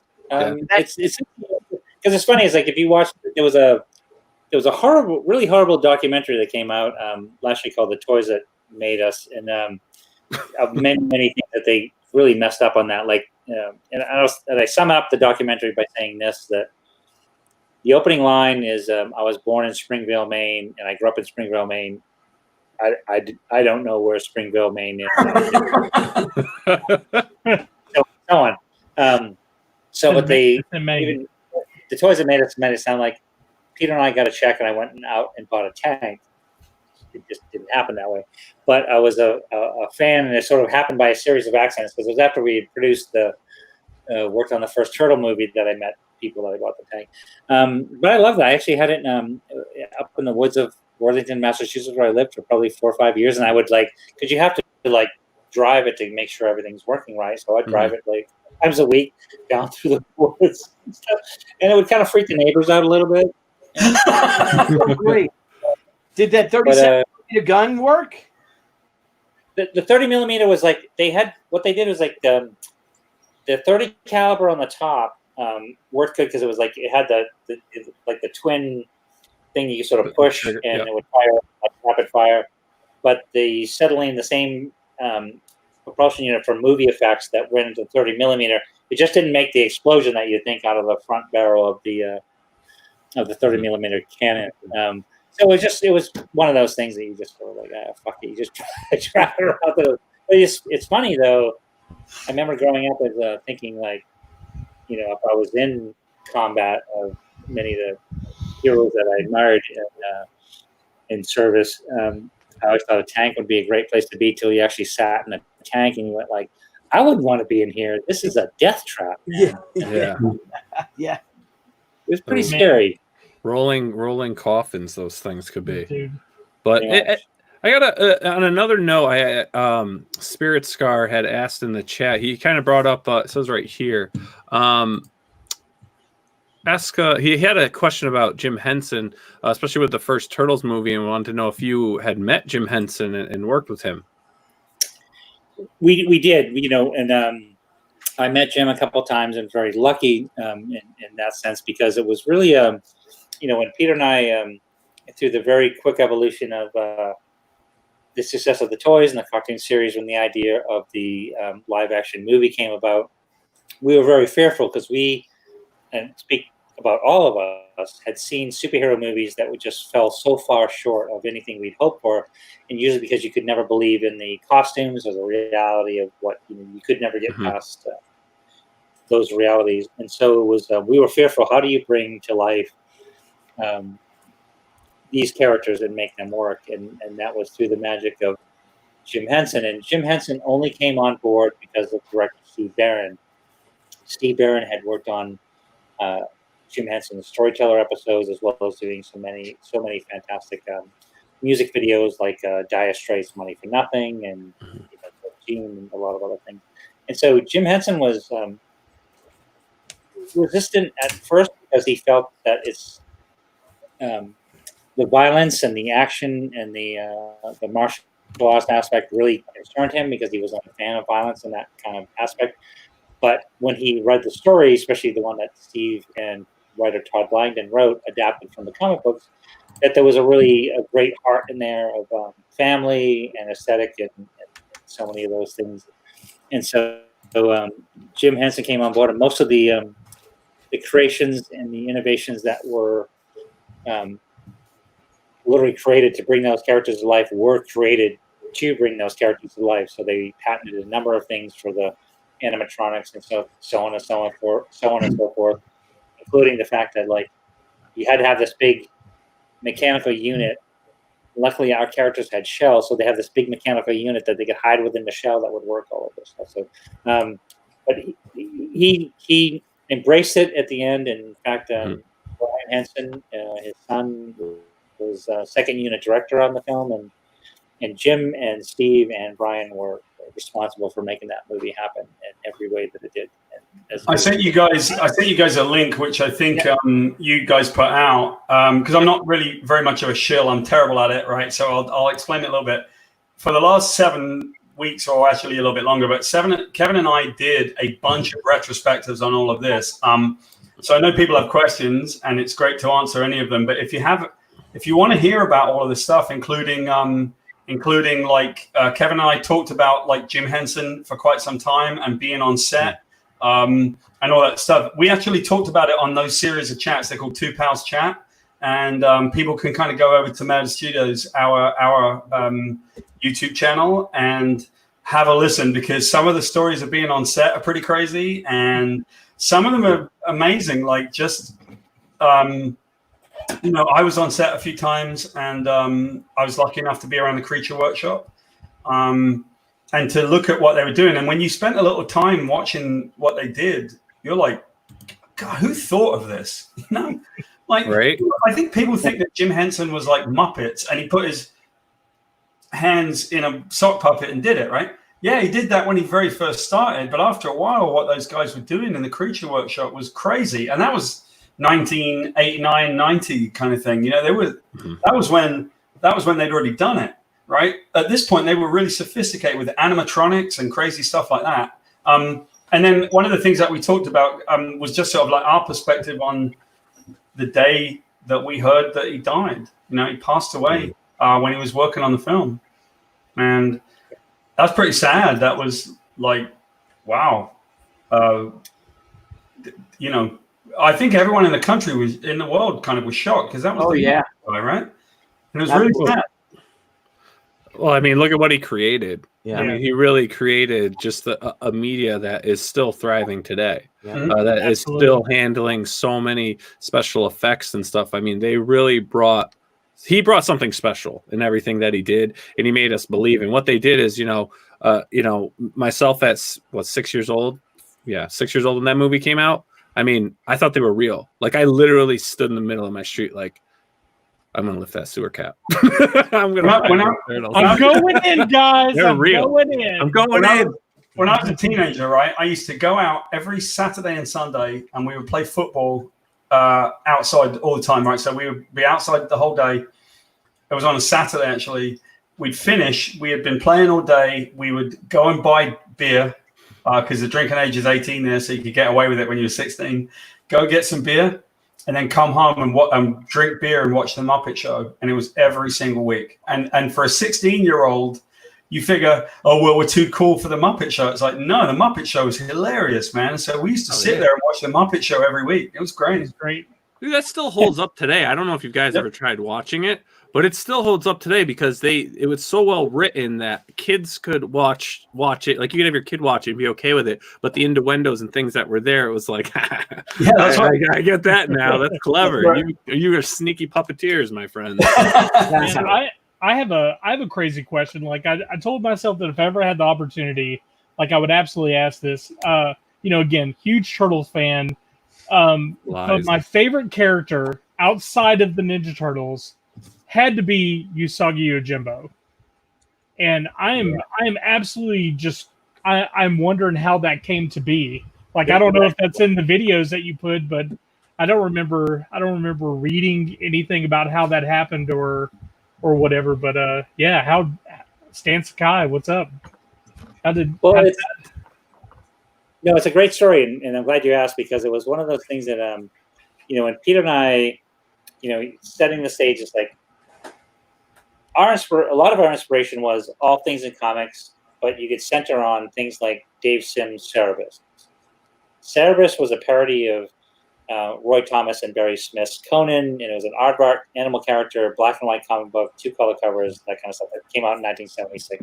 That was I was a big fan of underground comic books and the movement within. It's like my first submissions into the world of comic books were to like Kitchen Sink Press, Ripoff Press, Last Gasp, things like that. So publisher. So fast forward to, what we wanted to do, the evolution and the creation of the Turtles, and the decision to self-publish was again based on those kinds of concepts.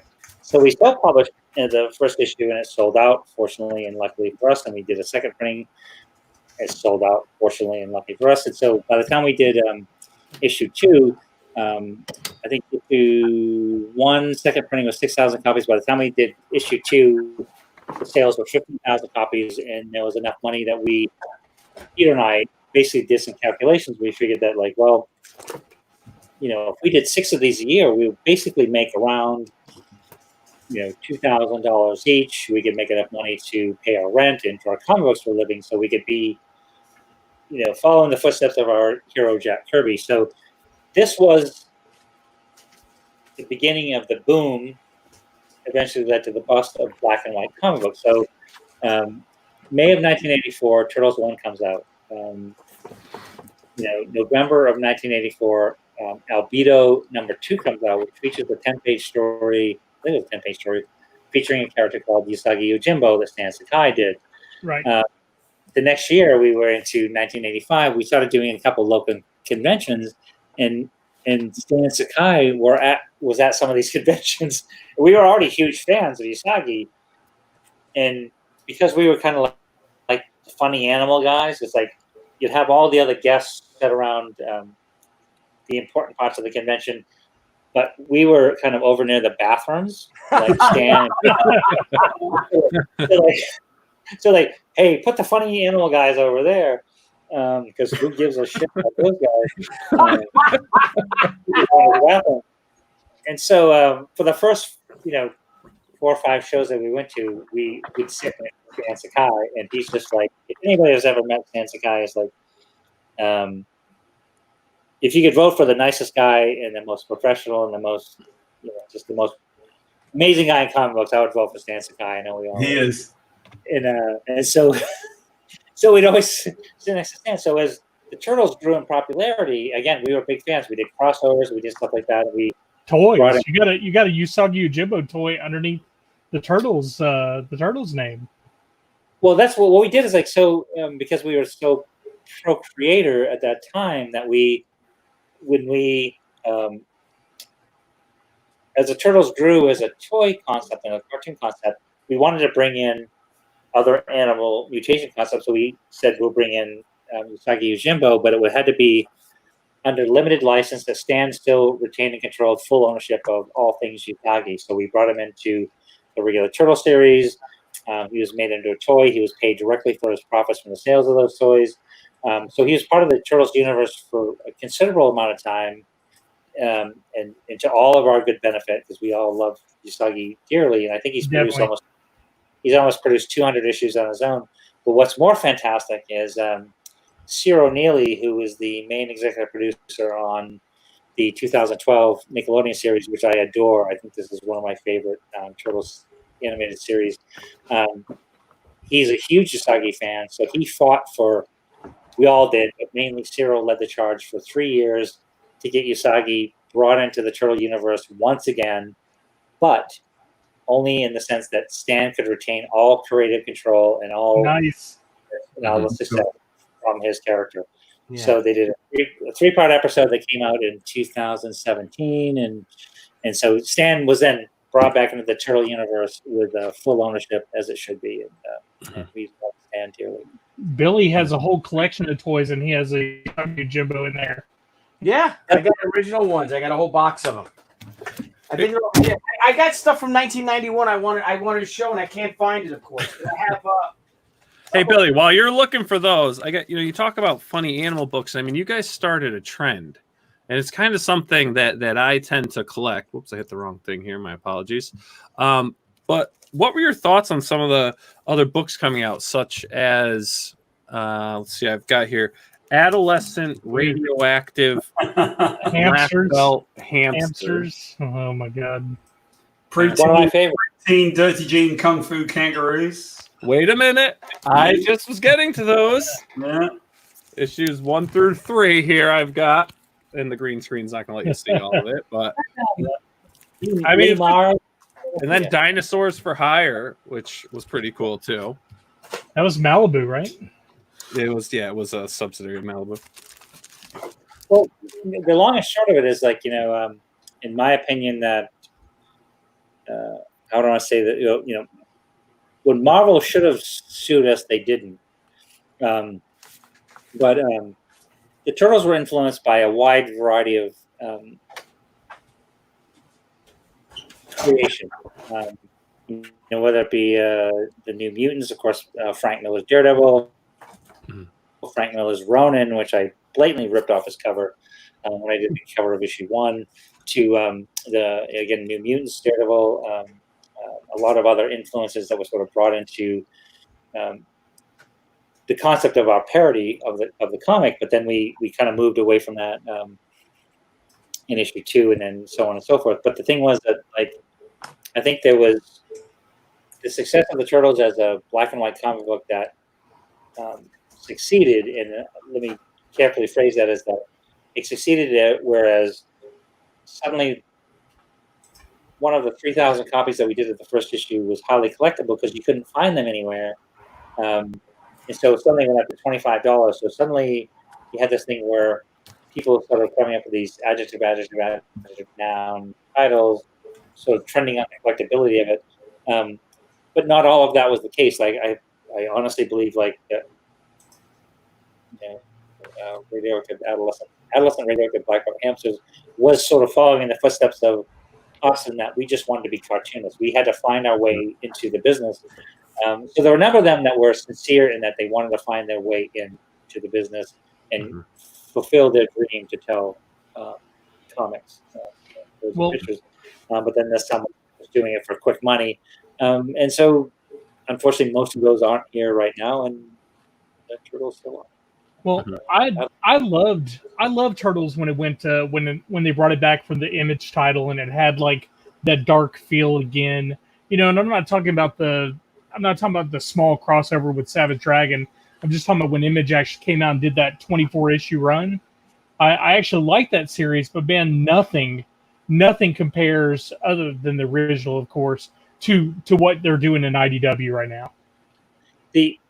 And let me, I'm glad you brought it up, because not to keep making it all about me and Turtles, but it's also the same thing, is that one of the things that Tom Waltz did when I first met him, and Tom Waltz again wrote all 100 issues of the Turtle series from 2011 to now to 2019, is that he really was passionately in love with the original black and white series, but he also loved the 2000 cartoon series. So he created a Turtle universe that sort of pulled from multiple Turtle universes and created this platform to tell some great stories from. And when I first met him, he just had a very basic sketch outline of what he wanted to do, including his invention of the reincarnation aspect and so many other things. And I'm like, dude, this is the most exciting version of a reinvention or a retelling, a reimagining of the Turtle universe that I've seen. This predates the 2011 Nickelodeon series. And I just fell in love with it. And I just said, I would like to be part of it. I'd like to sort of help you along with what you're doing, and sort of kind of like acted like one of those salesmen that put my foot in the door and wouldn't let them shut it, kind of thing. And but Tom and I became fast friends, and although he was firmly in the driver's seat and he told all of those stories, it's just a fantastic universe. And we touched on again a bit earlier, just saying that in my opinion, I love the original Jack Kirby, Stan Lee Thor series, but Walter Simonson's Thor series to me felt like a really definitive Thor series. Mm-hmm. And so I definitely agree with you there. I'm a absolute Walter Simonson super fan. Nicest guy, he's like nexus. He's like if you put like Stan Sakai and Walt Simonson, you'd have to have you'd have to have like some kind of mud master. The nice guy in comic books. But what Tom did, I think, in my opinion, was the definitive Turtle series.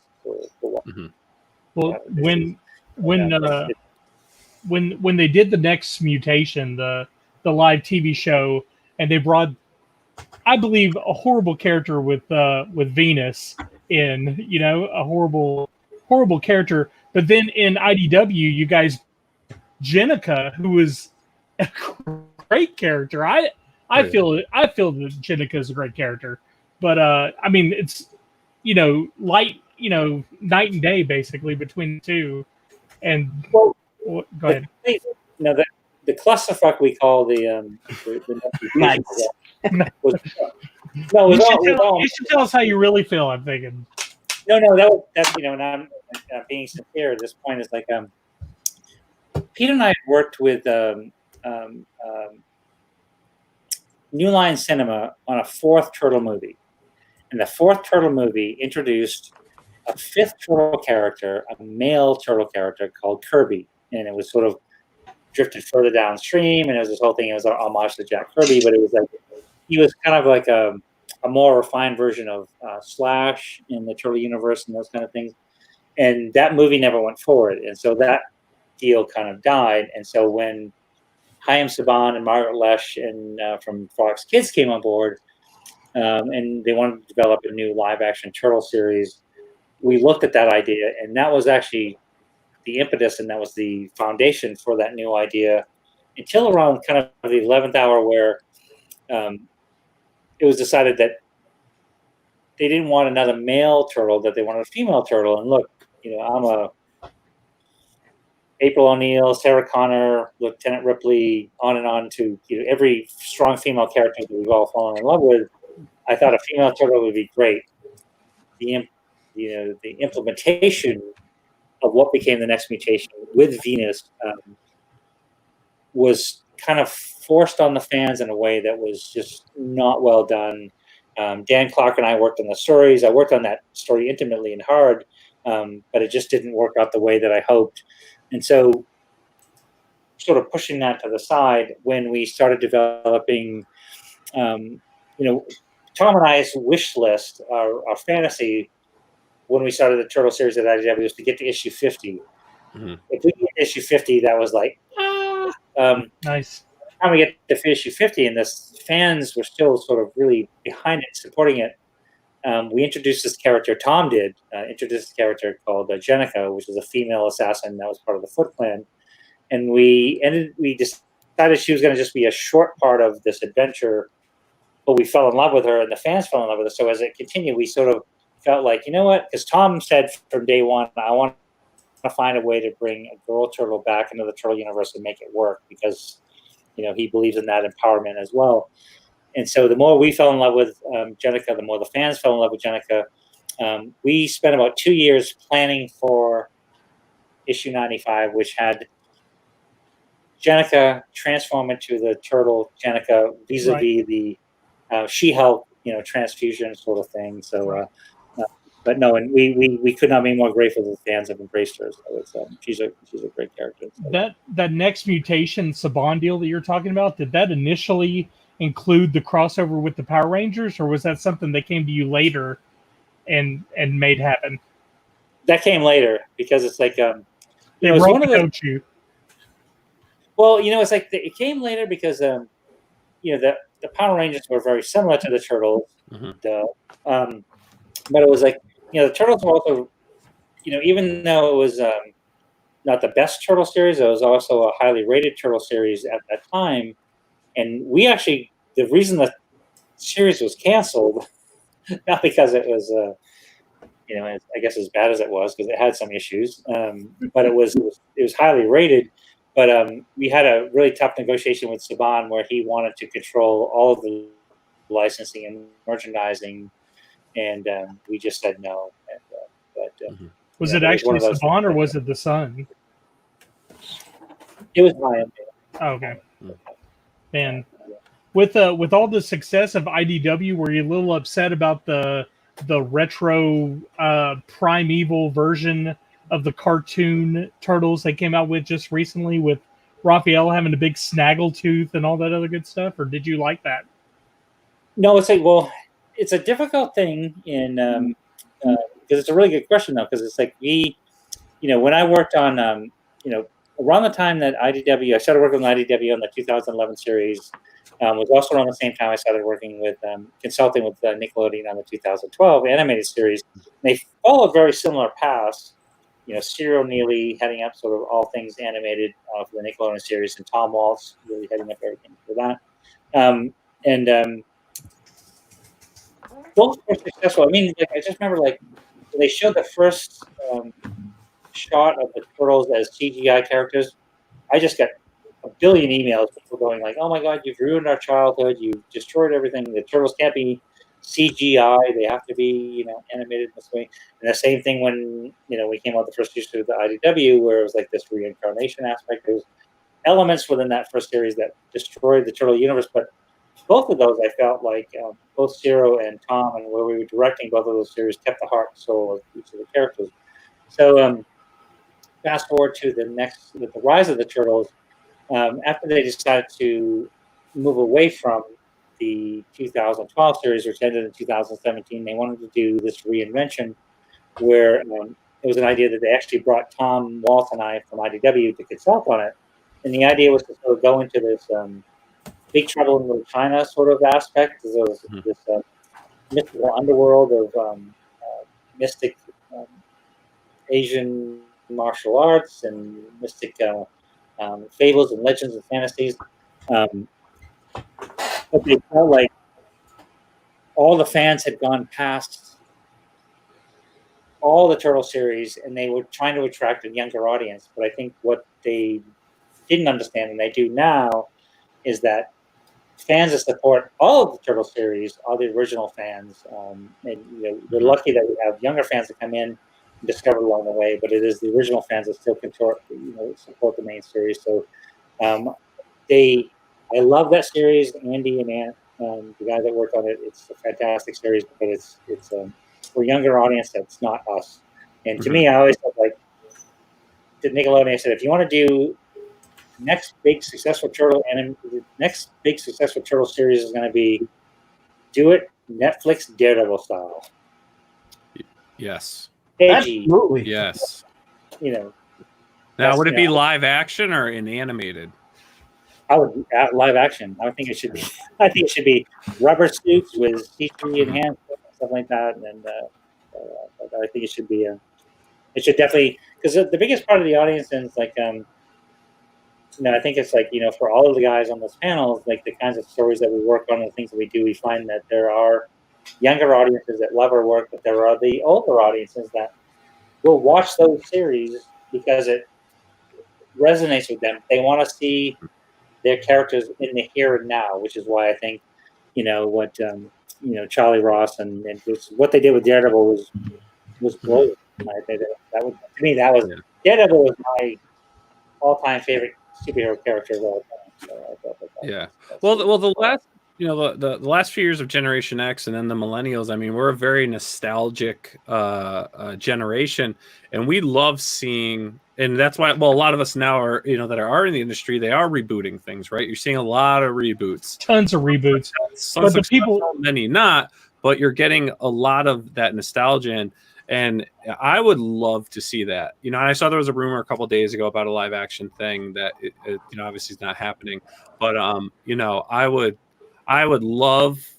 There's nothing more for upcoming Teenage Mutant Ninja Turtles stuff to actually get like a live action, maybe a more adult oriented, like Daredevil style series. I think that would be absolutely incredible. What sucks? Oh, sorry. Go ahead. No, I was just gonna say, I'm gonna just speak for all of us in the same sense. It's like how many of us are like sat through every one of those Marvel movies, and well, I gotta speak for myself. I guess I thought they were brilliant when I watched the first Captain America movie. It's like, because it was like my heroes were Daredevil, Captain America, Batman. Those were my guys, Iron Man. And so when you started seeing that universe unfold in the way that we fell in love with it, imagined it as kids, and dreamed about it, it was just I don't know. I just thought they were perfect. So I feel like somebody finally Kevin Feige and so many other people in the Marvel Cinematic Universe got a lot of that stuff. But it's like, we want people to catch up and well, like I think we love a lot of the characters that we love. Yeah, I just hate that it seems like most of the people that are pushing for these reboots and reimaginings have no idea and have no desire really to find out what the main material was about. Like I watched this documentary about Thundercats and the new Thundercats Roar series, which, I mean, being somebody who grew up on Thundercats, you know what I'm saying? Like I'm like, what is this? What is this? And people who don't know what the original is don't even know that this was something that was an original and a reboot. Like they don't care. They don't care because they've never seen the original. And again, it just it seems like it's a constant reimagining of a dumber version of things. Well, I'll play devil's advocate here, though. I mean, a lot of these people do know what these shows are about, but they're trying to gear towards a different time. We live in different times, and they're also trying to gain a different audience. So they're looking at what's popular, and they're trying to adapt some of these IPs to what kids like for some of the original content. Look, when you look at Ninja Turtles, okay, we'll just go ahead. I just wanted to piss off the Blevins.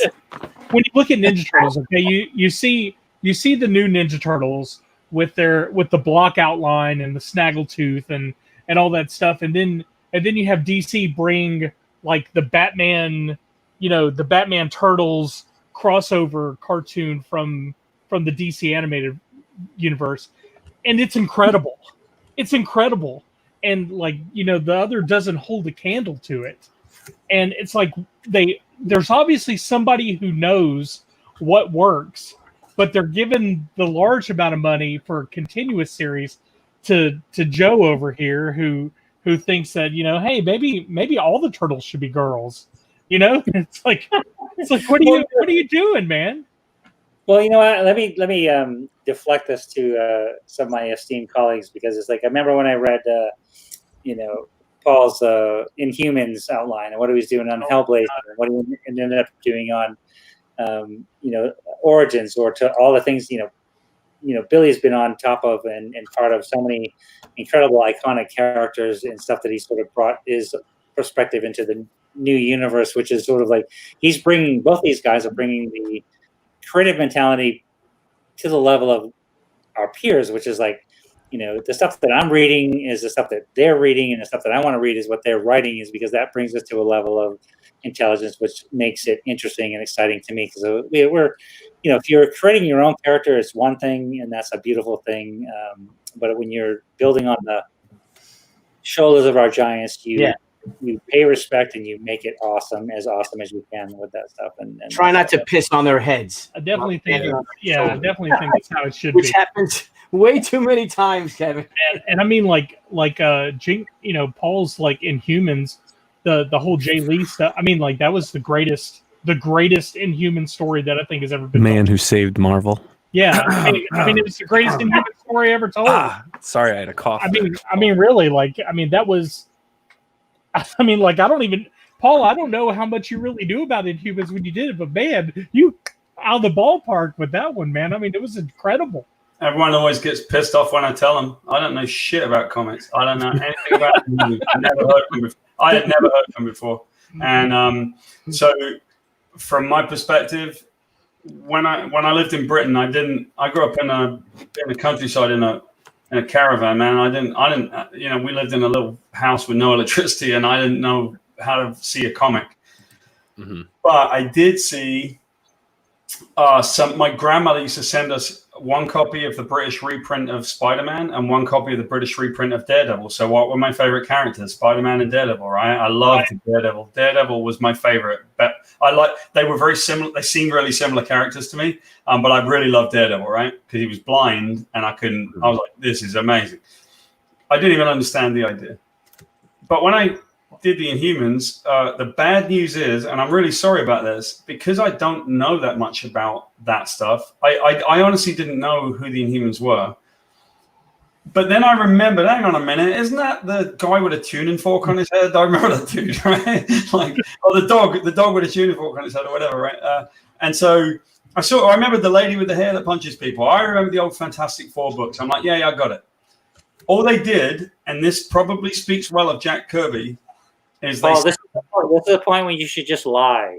I know, I'm sorry. I'm really sorry, but I mean, really, like it's something where you have somebody who doesn't, like basically he sees the characters and he's like, oh, this is how it should be, and creates an amazing story based on it. Mm-hmm. Instead of knowing what to make wrong. Right. So let me tell you what I think my advantage, and probably for any good creator, anyone that knows what to do, or maybe has a sense of what to do. Yeah, I didn't know a lot about the Inhumans, but that wasn't the point. They sent me 2 5-page stories that Jack Kirby had done, and I said, this is great. Wow, look at this thing. Look at that guy. He looks like he's a king. Look at this. It's a power-based society. Don't send me any more. Let me write this. And so because I didn't read all of the stories that have been done, including all the bad ones and all the things that make you confused and all that, I had a fresh idea about how to do it. And that's probably for the best, right? I think that we're better off when we're freed up.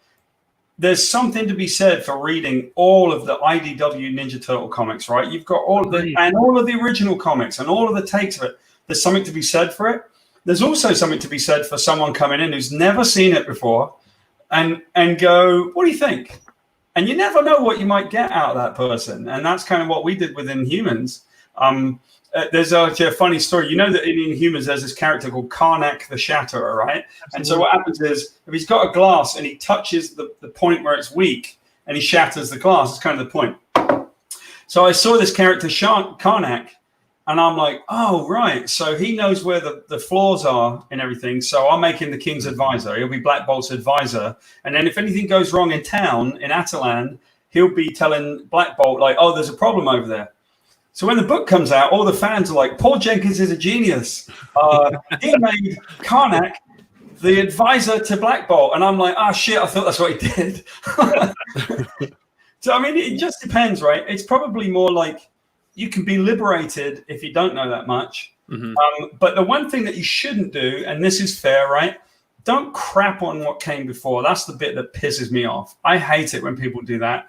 I came into Marvel, and once I had success with Inhumans, they had me come over and try to like fix up a bunch of stuff because people were coming in and just crapping on the history of the characters. They wanted to make it their unique take. They wanted to make it change for the sake of change.